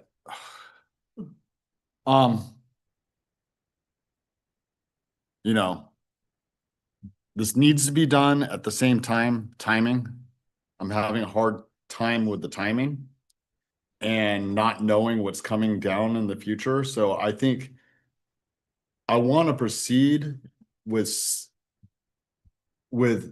restructure, but I think that more input and the work that goes into this point, that this may not be the final thing brought back to the board, and I want to be open to that. So I would like to proceed, but I have an open mind to that this may not be exactly what comes to them. If I don't want to, I think we need to slow walk this one a little bit. And it's not to the detriment, but as long as it's not to the detriment of the whole organization as a whole. Madam CEO?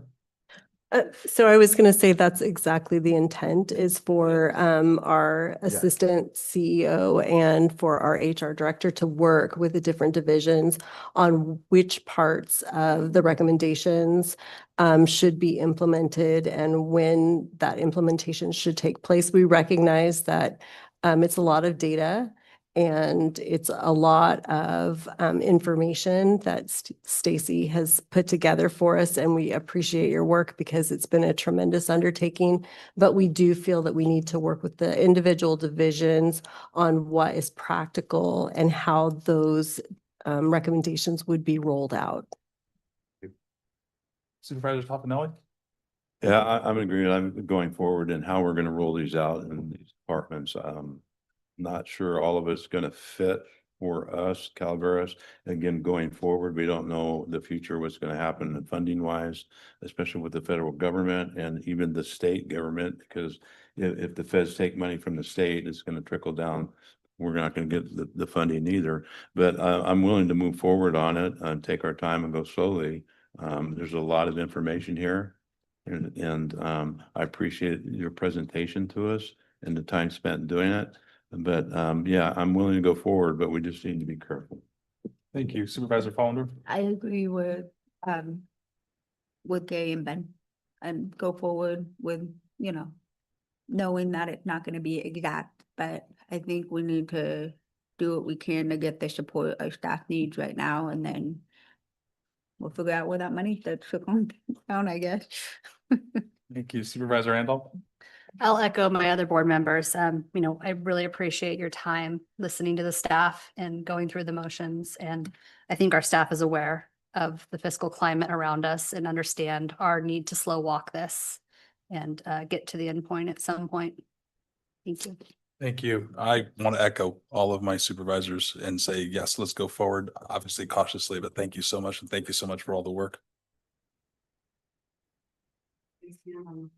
Yes, okay, we'll entertain that. Sorry. Anon, you're able to talk now if you'd like to make your public comment or your comment.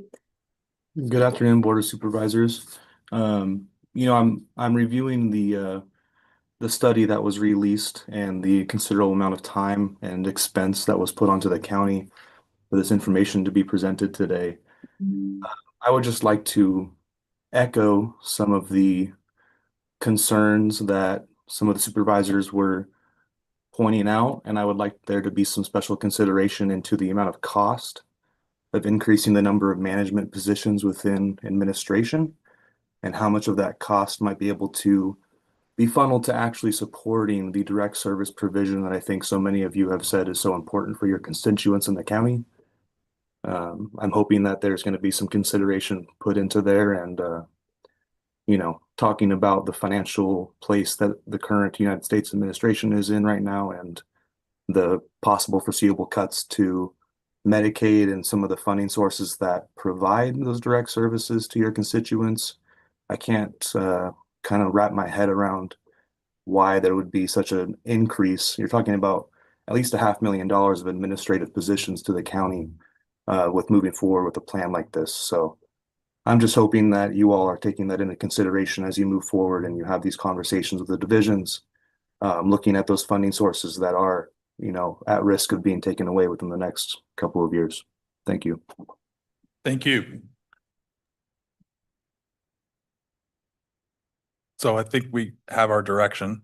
Yes, Thank thank you. And of course, we will work, move cautiously. That's why I am working very closely with our assistant CEO so we can make sure. And there are some changes that we can make that won't have a cost. And it's just really looking once again at that span of control and what can be shifted around, what can be. So there may be some things that we can make immediate impacts on. And then also with, concerns, you were saying, with the concerns over mental health crisis increasing, that we can have a good plan where staff can work effectively and efficiently. Thank you. Now we can move on to item, sorry, it's trying to keep it moving. We're going to jump a frog, We'll move on to item number 25. Item number 25 is informational item from Human Resources. Number 1, receive a presentation from Stacy Witchell with Evergreen Solutions LLC on the elected officials compensation study conducted for the county. And number 2, provide staff direction on next steps.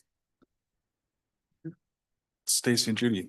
Right, Judy Hawkins, Human Resources and Risk Director. And we are bringing to your board today the outcome of the classification study done for elected officials. And also bringing forward some options for how the board compensation is considered or brought back. And so once again, Stacy has since last November worked on this for us, and she has a presentation. Thank you. Well, we'll talk about the elected officials that we did. Thank you. So when we did the class and comp study and presented on that last year, some of the classifications it did not include was the elected officials. And the thought, I believe, was to come back and look at them separately after the first study was concluded. So that's what we did here. We looked at the elected officials. We looked at not just that market comparison and the market peers, but we also looked at how salary adjustments were made, how they were set, and that process for changing them in the future. So the study approach here was to review the current salary structure and method of adjustments, hold focus groups, interviews with elected officials, survey peer organizations to develop comparisons, research best practices, and calculate market position, and then provide the county recommendations, including salary structure, internal alignment, and approach to adjustments moving forward. So above and beyond just comparable salaries, we looked at ordinances of each of these different counties. We looked at how they established salaries, how they adjusted salaries, and found that there's a variety of ways that your peers have done that over time. Mentioned that we met with each of the elected officials that were part of the study. And this is the kind of overarching comments that were provided, areas of concern that was provided by those elected officials.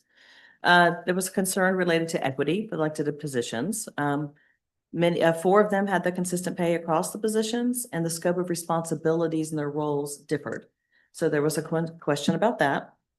Equity with department heads. So internally, your elected officials, by and large, act as department heads over their areas. How their salaries are set and adjusted does not align with how your appointed department heads' salaries are set and adjusted. So there was a question about that.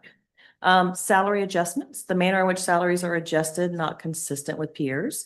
And there was a preference for an objective and consistently applied approach to setting and changing salaries in the future.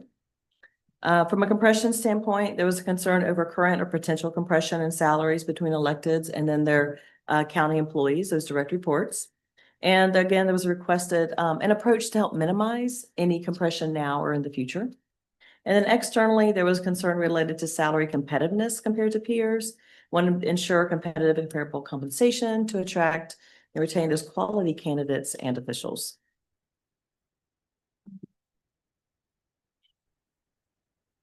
These were the peers that were identified through a collaborative process again to collect data from. So you see, all of the 12 or so listed there. We were again looking for similar demographics, population budgets, proximity, services, and then role of the elected positions.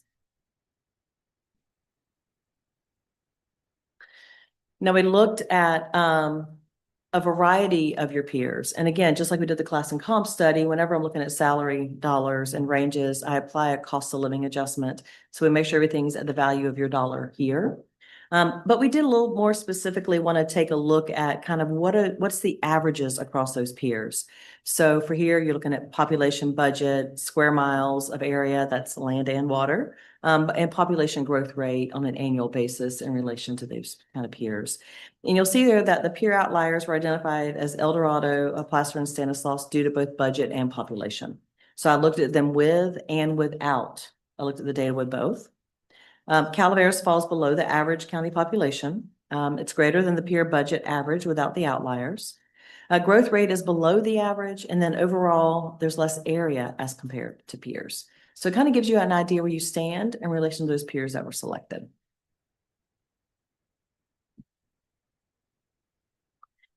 And now, based on looking at the salaries of these elected positions, and we looked at board chair, board member, assessor, auditor, controller, the clerk, recorder, district attorney, sheriff, and then that treasurer, tax collector. So those are the positions that we looked at.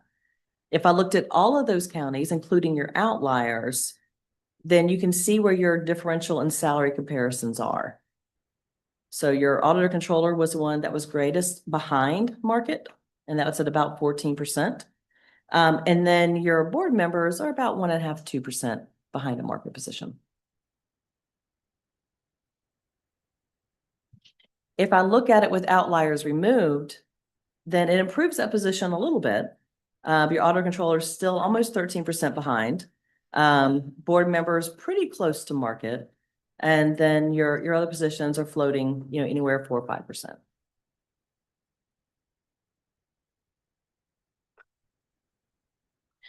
When I look internally at the comparison to appointed department heads, and we aligned them based on the study that was provided last year, we would have aligned county clerk, recorder, the treasurer, tax collector at equivalent of a pay grade of 4,005.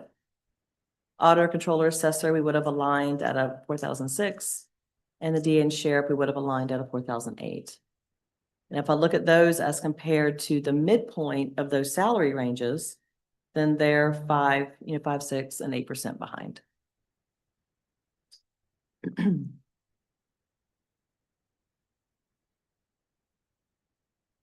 So for peer approaches to salary adjustments, that's another thing that we looked at. So not just what their salaries were, like I said, but also how do they make changes to these salaries over time.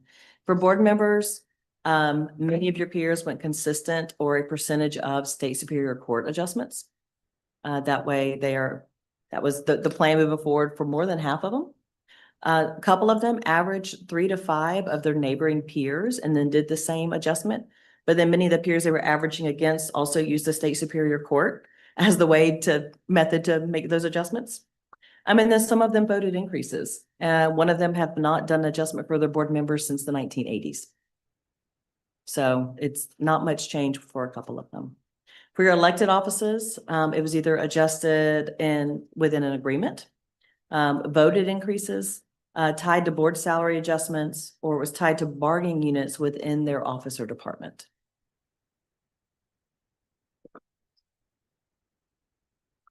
So recommendations moving forward, I think even more so than salary, is how do you want to make adjustments in the future when they're warranted?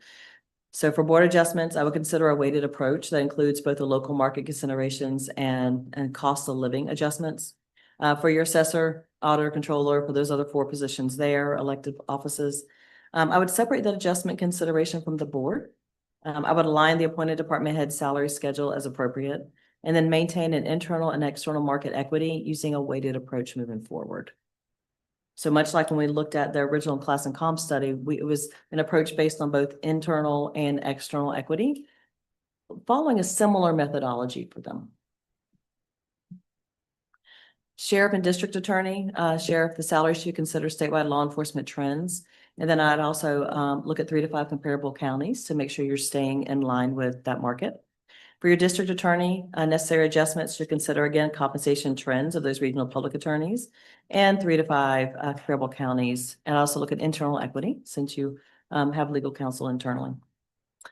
Fiscal considerations, I would consider maintaining salaries within a 7% margin of the regional median. That way you can maintain a level of comparison without trying to be right at or even leading the market. I would cap adjustments in any given year to a percent not to exceed the average of any county employee adjustments. So I'd make sure that you stayed within line of employee adjustments and not exceed that. Establish compression policy to ensure a minimum of 15% between salaries of the elected official and then that second in command. So that way you can address any compression issues between those salaries now or in the future. The estimate of adjustment, I did utilize a weighted approach based on internal and external equity. I did look at the median or that midpoint of the salaries of those pay grades, but then I reduced it. So I looked at 75% of that position. So I didn't want to look at too aggressive of an adjustment. It does not include a step plan adjustment. Future adjustments would be formula-based and defined in policy and dependent, of course, on available budget. And then those 4 positions would be differentiated based on scope, role, and responsibility. So we looked at that on average, and this was looking at that data at that point in time. It would have been about a $59,000 cost estimate, which represent about a 4.5% increase to address the current position. Yes, sir. How come those numbers are different than what we have here on our computer?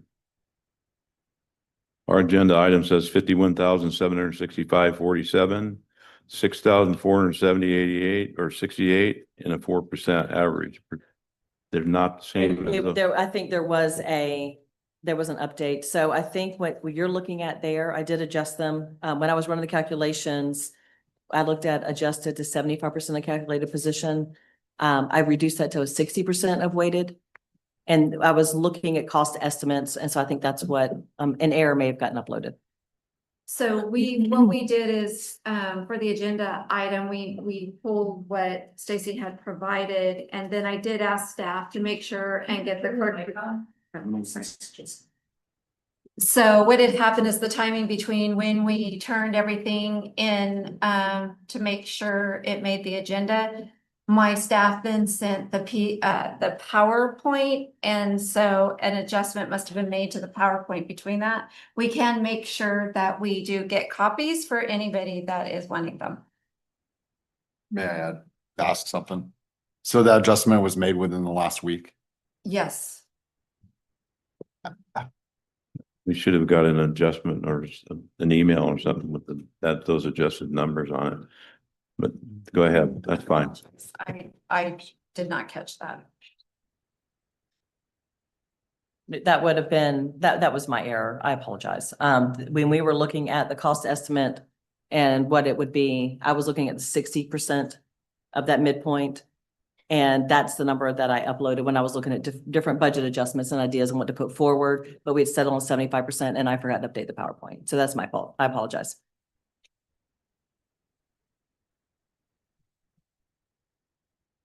If we look at the recommendations broken out by the elected position, you can see what the adjusted salaries would be. So you see the current salaries there in that second column, the recommended salary, and then that percent difference between. And you'll see that this is a weighted approach. Even your auditor controller, which was 14 or 13% behind, depending on whether it had outliers or not, we're not bringing that to 14% of an adjustment. But based on internal and then based on that weighted approach, and then coming in that 70% of midpoint, that would be an 8.6% adjustment. So we didn't try to truly align you guys with market. It was, like I said, a weighted approach.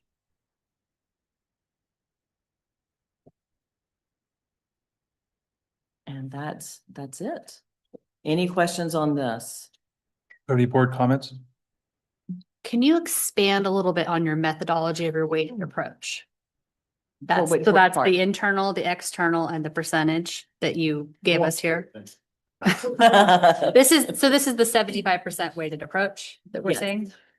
This is a 75% weighted approach. And that's why you'll see that these numbers don't necessarily align with what you saw in that market survey. Most of them are less than what the market survey allowed for. But then what I did is I looked at for the board members, I don't have the report in front of me right now. It was I think we looked at 40% of local position, 40% of cost of living, and then only 20% of what is the state Supreme Court would be doing. So that the foundation is much more locally based and not aligned truly with the state Superior Court or just based on market and COLAs. It kind of blended all of those together. So it kept your peers in there with it and it weighted local conditions. So that's how we did those ones. And then the other positions, auditor controller, county clerk, recorder, registrar, it's weighted on a percentage internally and externally, just like we did with your class and comp study. So it addresses both internal and external with caps, of course, because you don't want to exceed staff adjustments in the future. And then I would also, as a former public sector employee myself, everything's always dependent upon available budget funds. Correct. Supervisor Stopper, do you want? On this cost of living index and Calaveras being high.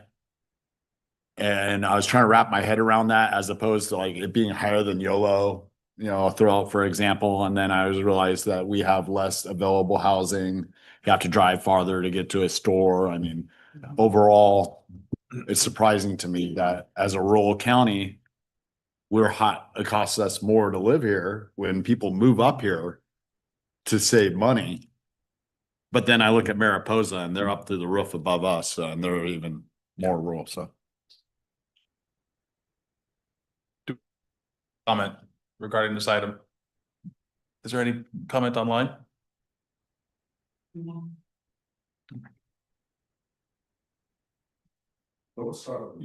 No, I'm not. Don't worry. So you're looking for direction? Yes. So yes, we are looking for direction and with bringing back the salary adjustments as recommended by Evergreen, and then also bringing a compensation policy for the elected officials, including your board, bringing that forward for adoptions so that we have a set plan going forward on how we are reviewing and calculating out the salary changes for your board. Supervisor Stopper. Sure. I personally would be comfortable with bringing forward the policy first. I've always had a hard time with voting on my salary and having it tied to everything the way it is. I just have a hard time crossing that bridge. So my opinion, bring forward the policy first. We'll see where we're at and then let's discuss. I agree with the other people. Yeah, I agree with you, Supervisor Stopper. and bringing that forward, that policy first. And getting some sort of separation. I think it looks like the rest of the board agrees. And I do want to throw in there as well as when we bring this policy back, we would like to untie the elected officials from one another because we have the 4 elected officials that their salaries are tied together. And we would also in that policy like to untie those officials. Is that okay with the sheriff? You're the one I want to please. It's the difference between a padded room, you know? No? All right, you're good with that? Yeah. All right, Say so. if you want to. Sheriff.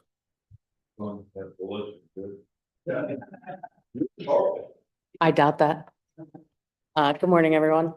I would say I do like Evergreen's presentation. I'm glad they did it. I think taking a formula-based perspective is really good for our county. I continue just to bring up the issues with compaction all the way through our ranks at the sheriff's office. We have, 4 different unions and 1 management unrepresented and an elected in our department. So there's a lot of different MOU issues and things to deal with, but that's the only thing that I ask with the policy moving forward is the compaction issue, because eventually ranks are going to pass over each other. And what's the motivation for our professional leadership to take on more roles and responsibilities without the compensation?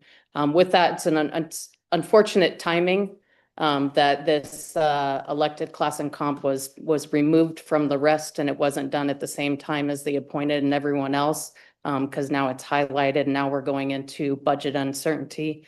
And I'm never going to advocate to increase wages of department heads when we're looking at having to take reductions that are affecting services and programs for our citizens. So that's it. Thank you, Sheriff. Well said. I can agree more. Yeah.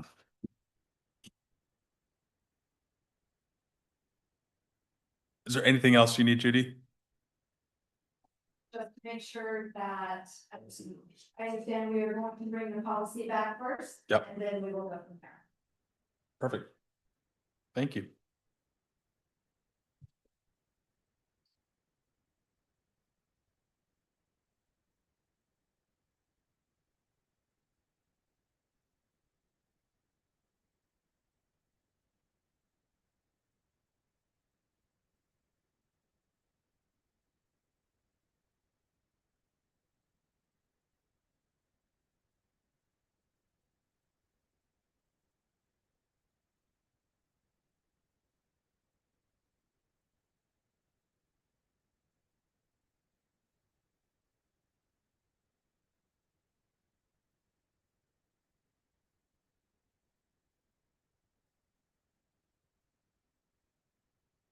Madam Clerk, item number 26. Item number 26 is an informational item from Economic and Community Development.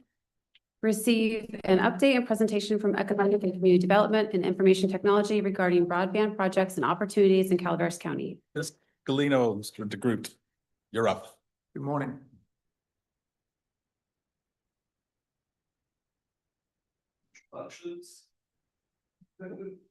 Mike's not working either. Oh, no, hit it one more, you're on. There you go. Oh, there we go. Good morning, Chair Hubbard, Honorable Board of Supervisors, Kathy Galino, your Director of Economic and Community Development. I also have Len DeGroot, our fearless leader and Director of Information and Technology. We're going to do a quick update for you guys regarding broadband. And as we were sitting in our seats, we got an interesting email. So we'll go ahead and get started.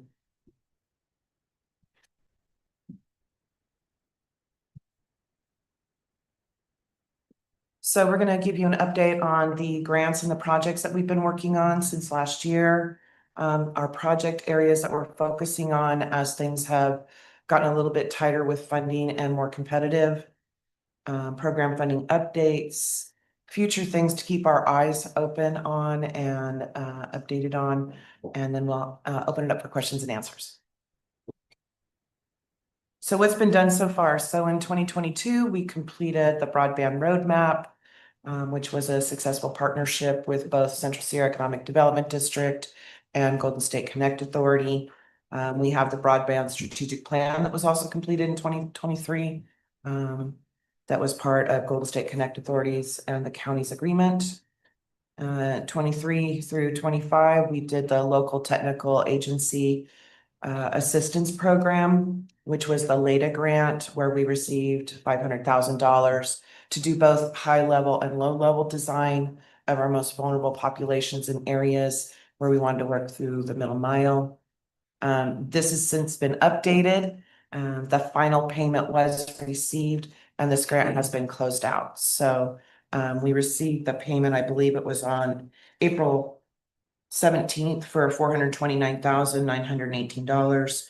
And we paid Golden State Connect Authority, who then also paid for tech services, Tilson and Utopia. So that's good news.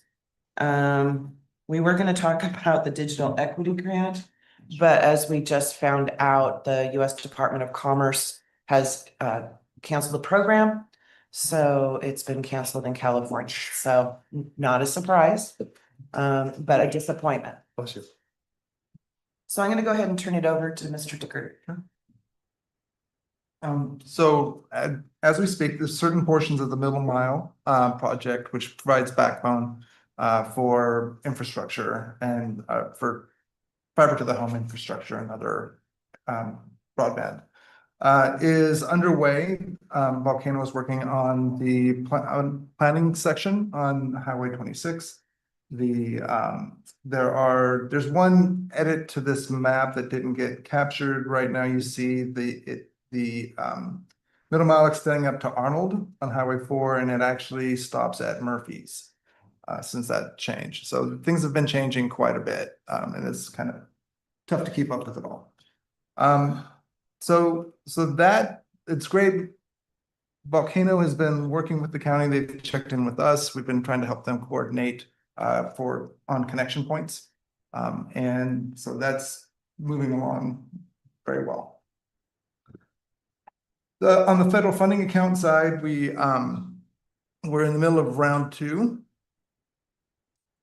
Yeah, so on the federal funding account, which is the state funds, we had a $30 million allocation. We are in round 2 and an application has been put in by Golden State Connect. We are, in conjunction with us and our input, trying to target some areas. They are applying on our behalf and awards are expected in the fall of this year. Golden State Connect is not the only applicant. We've been told that Caltel, Volcano, Frontier, Comcast, and I believe AT&T are all applying as well. So there should be a lot of competition for that funding, for that infrastructure. And I'd just like to add that when we went for round 1 funding and we did go testify, Supervisor Vollendorf and Chair Huberty before the CPUC, there wasn't as many people applying for this funding, and now there's quite a few. So And we didn't get round 1, did we? we did not. No, we did. We were pushed into round 2. We were one of 6 counties in the state That were got pushed to round 2. The question going into that is when we started this out and Supervisor Garamendi and I were sitting down with your predecessor, working with RCRC, Golden State. My understanding was we were right behind Alpine County, and Alpine County was number 1. How did we get pushed out after we went from 2nd place to what, 6 other counties? You say? So what, 49th place? I think what happened is an award was made, a partial award was made to Comcast, which would have meant that a Golden State award would not have been feasible at all.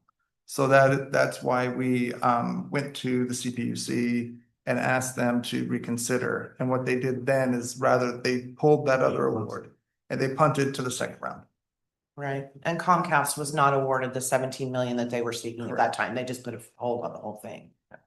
So, I mean. So Comcast doesn't have the money yet and it's on hold, so they may not be awarded it or it's in flux. So that award was canceled, and so the full $30 million was pushed into round two. So, yeah, so. That could be good and that could be bad because the way the state goes, you know, oh, they're like, perfect. Yeah. We'll push it to this round two, so maybe you can have a chance or maybe we'll sweep it all back. Okay. So the next picture kind of talks about the areas where CalTel is focusing on. We are working collaboratively with both CalTel and Volcano and any others. We want to collaborate, we want to work together. We don't want to duplicate efforts, so we really want to focus on doing the good things.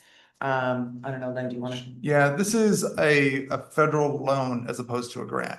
So it's far more secure than some of the other federal funding that we're looking at. So they are in the middle of getting all of their permitting done. We've met with them and with Public Works and planning. And so that's well underway and they hope to break ground, I believe, this year. So the broadband equity and deployment, so again, these funds, the digital equity piece has been eliminated at this point. Yeah. So I don't know that there's much to speak, I mean. Well, sure. I mean, this is going to be the funding that's most in flux, right? Unlike the FFA funding, this is not an allocation that goes to the county. What it does is there's a large pot of money where applicants can apply to build in certain areas. So the structure is different. We won't have an allocation to go fight for necessarily. In terms of sort of the implementation of it, there's a lot of rumors and conjecture about this program, but it serves a lot of rural communities. And so a lot of the conjecture ends up being, well, you know, maybe they will open it up to more types of services to get it done cheaper and spend less money. So more satellite, more, you know, microwave, those kinds of things. But we're still waiting on sort of direction as to how that is going to pan out. And I mentioned this already, the service providers, we have a lot of service providers who are really active and interested in building here, and we're doing everything we can to help support them, including in meeting with planning and public works, Kathy developed a guideline that we posted on the website for them to understand how to operate within the county and how to get through the permitting process more quickly. So the future, so we're going to continue to outreach to our communities and partners for projects, prioritization. We're going to see where the funding takes us and how we can get the most done. We want to ensure digital equity, but that's no funding for that right now. And digital literacy, which is a big thing that CCTV, who's here today, Sarah's here, and our folks at Public Access TV and our librarian have a lot of resources that we will continue to try and leverage along with, you know, our senior providers network and other resources.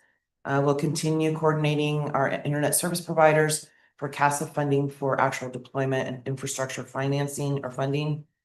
Utility coordination, obviously, Len just spoke to that.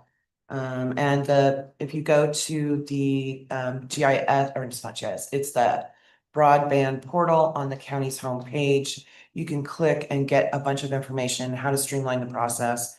We do have a dig policy. We do have streamlined permitting. And then the other issue that the future may hold, and Len knows more about this because he did it in Tuolumne County, is determining whether a CEQA, a countywide programmatic EIR, is something that the county would be interested in the future. Right. Now, program EIR, in Tuolumne, when we did that there, essentially what we did is it was a product that ISPs can use.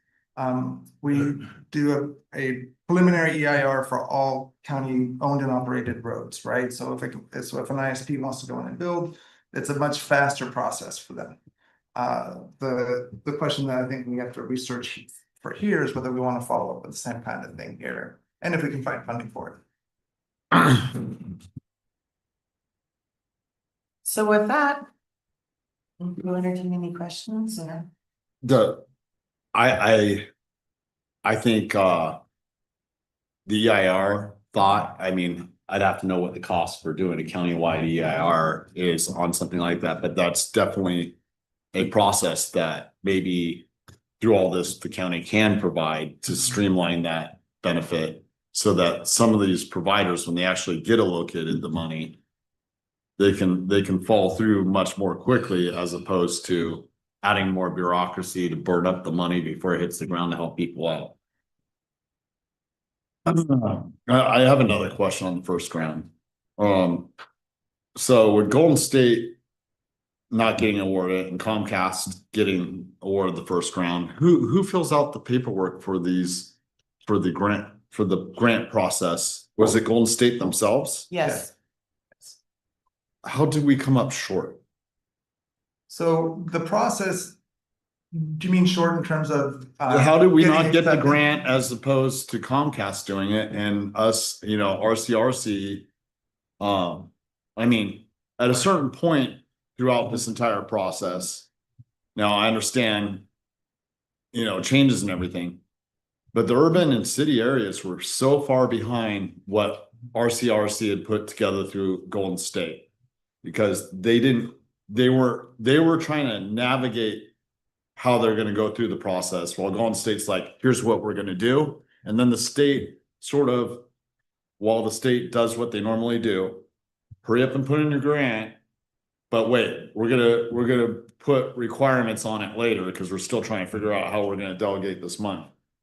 And throughout that, some of those requirements were done around what Golden State moved forward on. And now we're at a point. So how did we come up short? So I can talk a little bit about the awards that happened in other areas and other counties. Well, first, most of the counties were awarded a partial award, right? Only part of the money's got allocated. And a lot of the awards that were given were lower cost, right? Yeah. And those specific applications often didn't include all of the locations that would have been required to show a business model. When Golden State Connect submitted theirs, they included a lot of existing homes where they said, this will be part of a business model and it will support this entire endeavor. I believe that in their newest application, they focused more on actually the unserved and less on sort of justifying the business model. I believe that when they were starting, because they were new, they felt they had a higher bar to reach in order to show that they could deliver. But how does that work if Monterey was the other county that didn't get round? There was also a Golden State Connect application as well. Okay. Yeah. Well, I mean, I know because we were both there at the same time and we advocated. Rural area in Monterey. Yeah. It was all of the ones that got pushed off, if I recall correctly, were all rural areas. Right. Right. And that specific part of Monterey is a rural fund. Yeah, that is. Yeah. Okay. Thank you for the answer. I appreciate that. Yeah, sure. You took the, do we have any other comments? I just wanted to ask about, sorry about the digital equity, because that was sort of what I was basing my little argument on. But I want to go back to something that Len said, and I brought this up the first time the Golden State presented. Why aren't we looking more at satellite? I mean, a satellite hookup is $349. And I think by the time that we actually get service to people, it's, what's that? Millions. Yes. I mean, Right. it's $80 a month for service. And I mean, just out of curiosity, how many households do you think we need to reach in our county? Do you have the number off the top? I think it's around 7,000. I don't know why that number sticks in my head. I could check. And Okay. part of the issue with that argument is that the original funding was specific for fiber. No, I get that, but Right. can we start investigating some other way to Yeah. service our people? And I think that, I mean, again, when I was building my house, they wanted me to put all these wires in the walls and charge me a fortune to put all the wires in the walls. And I said, no, and everything in my house is wireless. And if we just look forward, I think that there's got to be a solution that we could instead of, I don't know, the way to stop your head from hurting is stop beating it against a wall. Yeah, and I think that there's a few things that are playing into the other technologies, right? Blue Origin or Kuiper, I think is what it's called, the Amazon version of Starlink is launching soon. So there's going to be competition in that space, which is going to help as well. Right. I think the biggest challenge that you run into with satellite is maintaining the connection, right? Where it's cheap, you can get a satellite dish for $300-$400. Yeah. And then your connection, depending on the speed you need, run from 80 to 150, right? That's cheaper in the Yeah. short term. Fiber has a life of like 30 years. All I can tell you is sitting in my living room watching television, I don't get the spinning wheel of death Right. on satellite. And I did when it was hardwired, and it was driving me crazy. And Yeah, it's The difference between HughesNet and Yeah. what we have now Yeah. is significant. Yeah, and I was just running the number real quick. thank you. We could provide to the other 7,000 people for $2,450,000 initially. I think it's almost smart. that's for the first year, right? So. Well, but Yeah. continue. Yeah. Providing them with it. I'm sorry, we put in hardwire. I'm still paying for my Comcast. So I don't care what it costs in the future. That's their problem. Right. That's my problem. Right. You know, it's our individual problem. Initially getting it there, we could do it for a lot cheaper. Other than the only consideration I would throw in there is Snow and Arnold. And when those dishes start getting covered, you know, so. That, And actually, yeah, but Well, when it's snowing harder, it doesn't even matter if you go out there with your broom, because I would put a thermal heating in it, you know, and then you lose power and you lose it anyway. So. what's cool about it is it does adjust to meet the satellite. So when it adjusts, it all kind of came off. So I didn't have to get up there and clean it. yeah, yeah. And there's also the fixed wireless technology.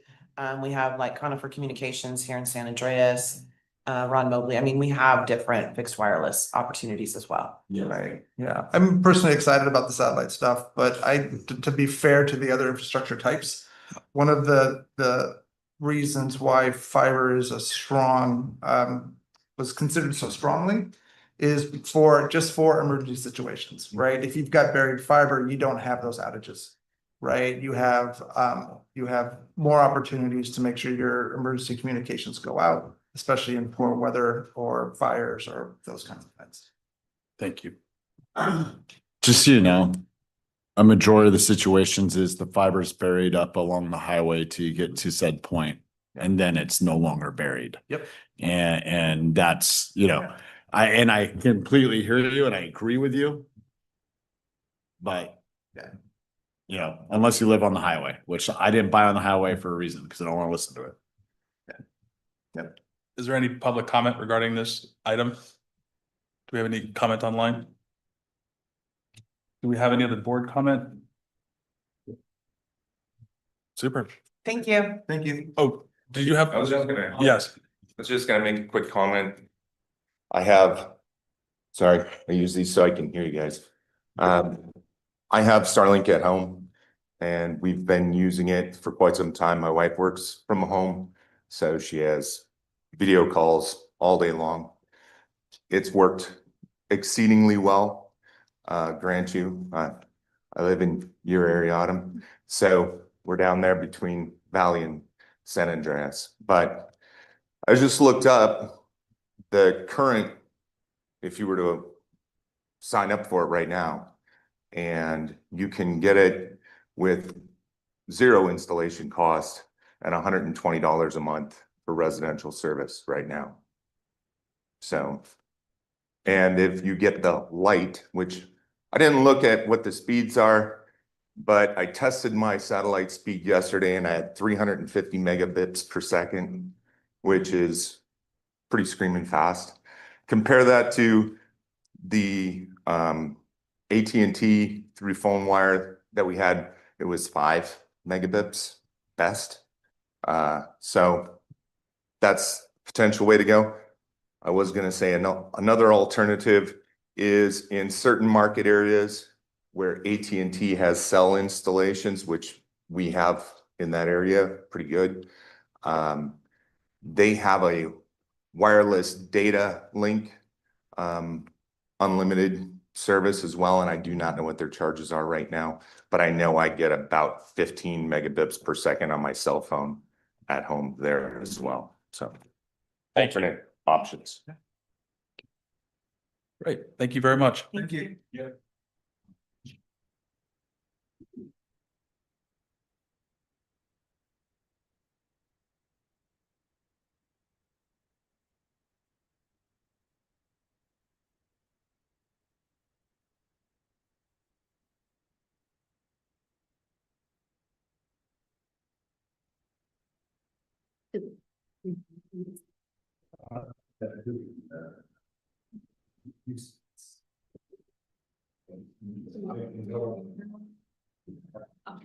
Thank you, Madam Clerk. We'll move on to item number 27, our last regular agenda item.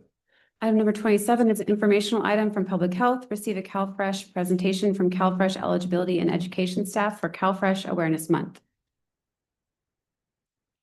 Good morning. Ladies, morning. My name is Gwen Barnes, and I work in the CalFresh Healthy Living Program at Calaveras County Public Health. My name is Jennifer Pruden. I am an eligibility supervisor at Health and Human Services in the Eligibility Division. So our presentation today will be about 15 minutes. If you have any questions, please hold them until the end. Thank you. Okay, so today we wanted to bring the CalFresh program to your attention because May is CalFresh Awareness Month. We're going to be talking about the CalFresh program, who the CalFresh program is for, common misconceptions that there are about CalFresh recipients, and what our program does to meet those needs. So CalFresh nourishes our community. Slide. Sorry. Okay, so CalFresh nourishes our community, mind, body, and soul. So CalFresh nourishes the mind because healthy living, our program delivers nutrition lessons across the community, which empowers healthy choices at every age. A small change makes a big difference, and a balanced diet improves mental health, and a healthy gut helps a healthy mind. Body. Promoting a healthy diet combined with movement. So our program goals are to improve the health for low-income community members by promoting sustainable, healthy behaviors and environments. We encourage a healthy diet combined with movement. Okay, and soul, CalFresh gives people an increased sense of control and empowers them. Food isn't just food, it's connection. So if I could ask you guys to participate for a moment and close your eyes, it would be greatly appreciated. Both of them. Both of them. Whatever you're okay. I want you to picture sitting down when a meal is being cooked with your favorite people. I want you to think about the sounds that you're hearing. I want you to think about, do you hear sizzling in the pan? Do you hear people laughing? I want you to think about, what does it smell like in there? Is it nice? Is it yummy smelling? And then what does the food taste like? Is it your favorite food? Is it a food your mom made for you? Okay, you can open your eyes now. Thank you for doing that.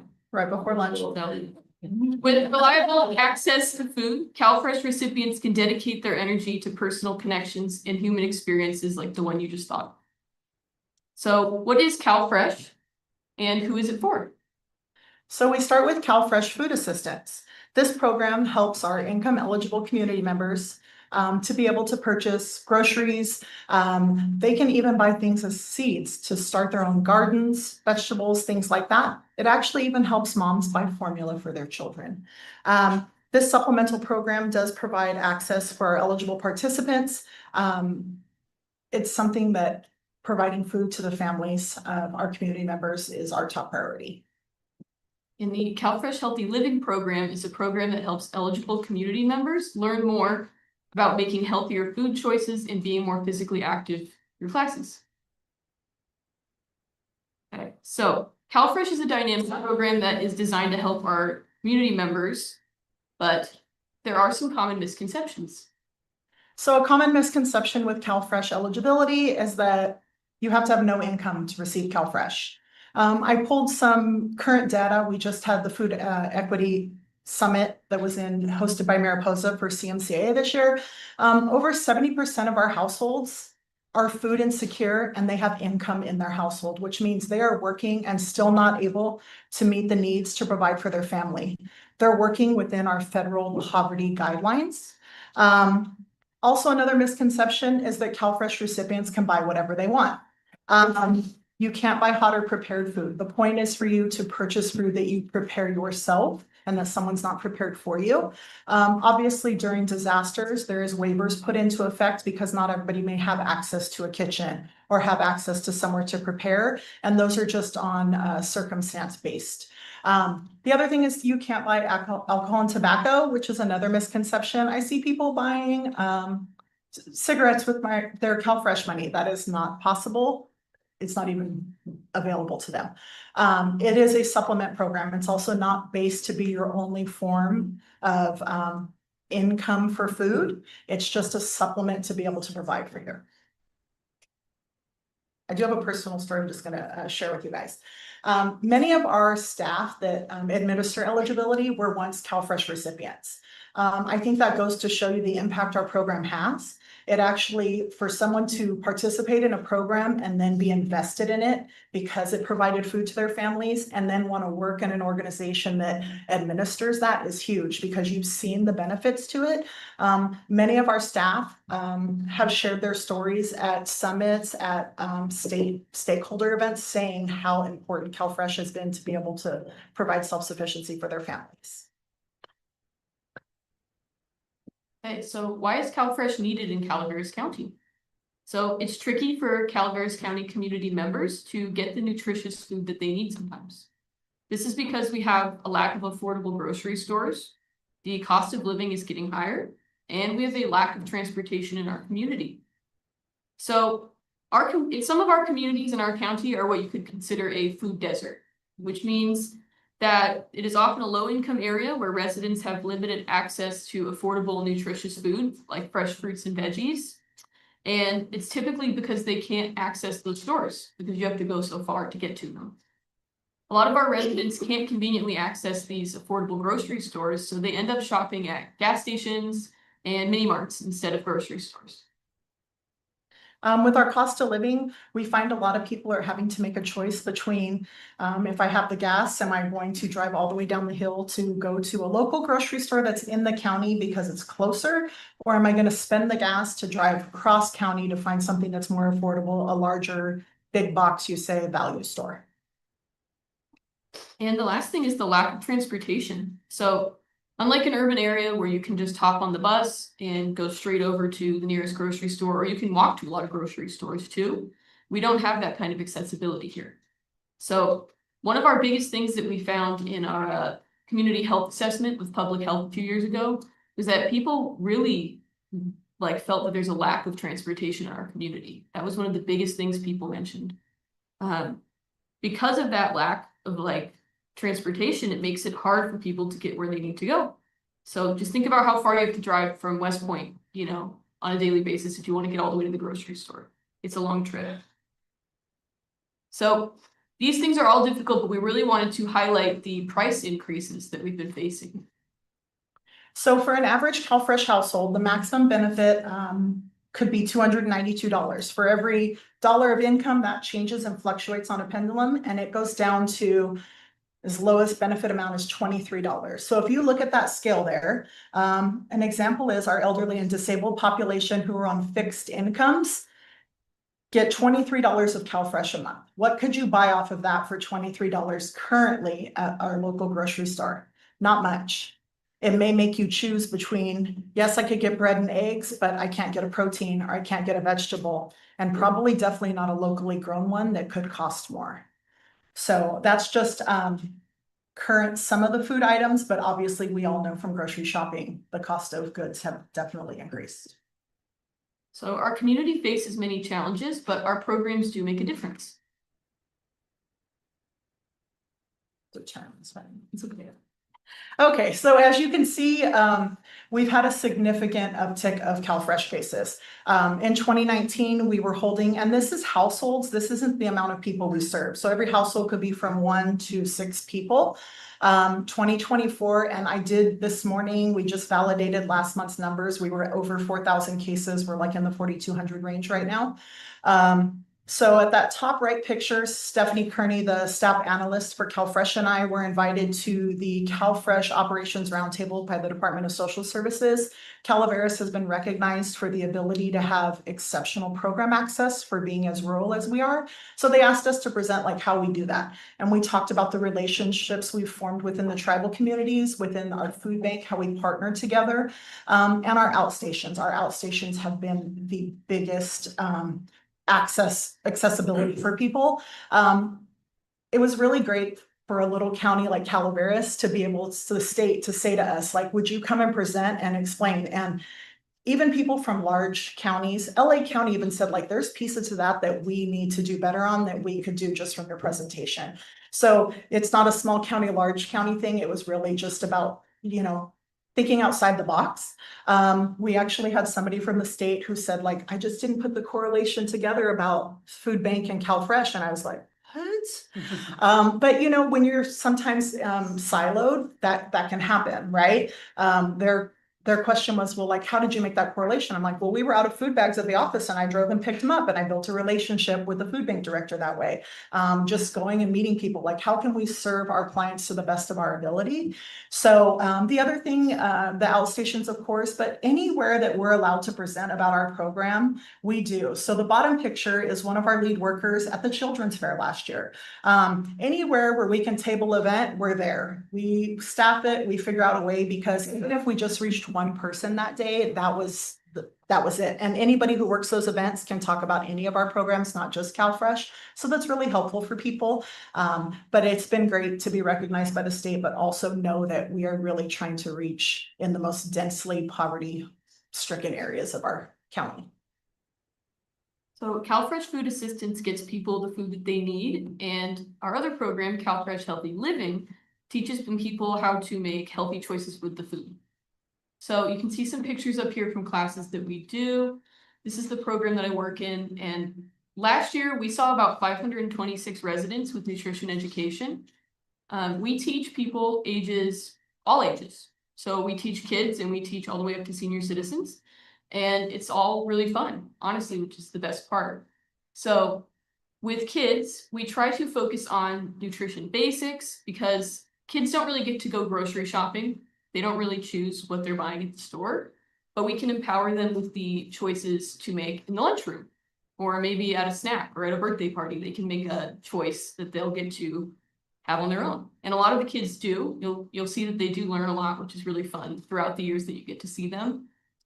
We take them out in the school garden and they plant things from seed all the way to harvest so that they can see where their food comes from, which is very fun because as you can see here, they love being out in the garden. They love wearing the gloves and digging in the dirt. Mostly they love digging holes, is what I've learned. We have two community gardens, one in West Point and then one in Moke Hill that we're developing right now. That are really fun. We take the kids to, and then 3 of the school gardens that I get to work in. And there's more CalFresh school gardens as well in the county. For adult education, we focus on the nutrition basics. We teach things like shopping on a budget, like how to take on the grocery store, how to save money, how to shop for one person maybe, or how to cook when you don't have a full kitchen. We also do cooking demonstrations with all ages, which is really fun. And for some upcoming projects, we're going to be doing a food waste reduction competition at West Point Elementary this fall. Should be really fun. Basically, that means that at lunchtime, all of the classes are going to compete with each other, and they're going to see who can reduce the most food waste in that week. And at the end of the week, the class that wins will get a yogurt parfait party. That's going to be their incentive. Really fun. But these competitions have actually been proven at the schools where they've been done to lessen food waste throughout the whole school year for the schools, which is a really big problem in a lot of schools in America. We're going to be doing some caregiver nutrition classes. So teaching parents, guardians, nutrition basics and ways they can feed their kids. And Also ways they can introduce their kids to new foods, because kids can be pretty picky. So just things like that that'll help them out with raising their kids. And we're gonna be doing some senior movement classes, because movement is a really big part of our education that we do. Is moving your body is really big for health, and it's just as important as eating healthy is. So today we went over CalFresh, what it is, why our community needs it, and how our teams show up to meet those needs. We are so grateful to be in the programs that we're in, and we're very proud of the work that we do. So CalFresh nourishes our community, mind, body, and soul. And Jen's team especially does a lot of hard work to put food on the tables of community members. So how can you help? You can support and uplift community members who use CalFresh. You can empower yourself with nutrition knowledge and make small changes in your life. And you can know that it's okay to ask for help. Thank you so much for coming to our or I know you're here anyway.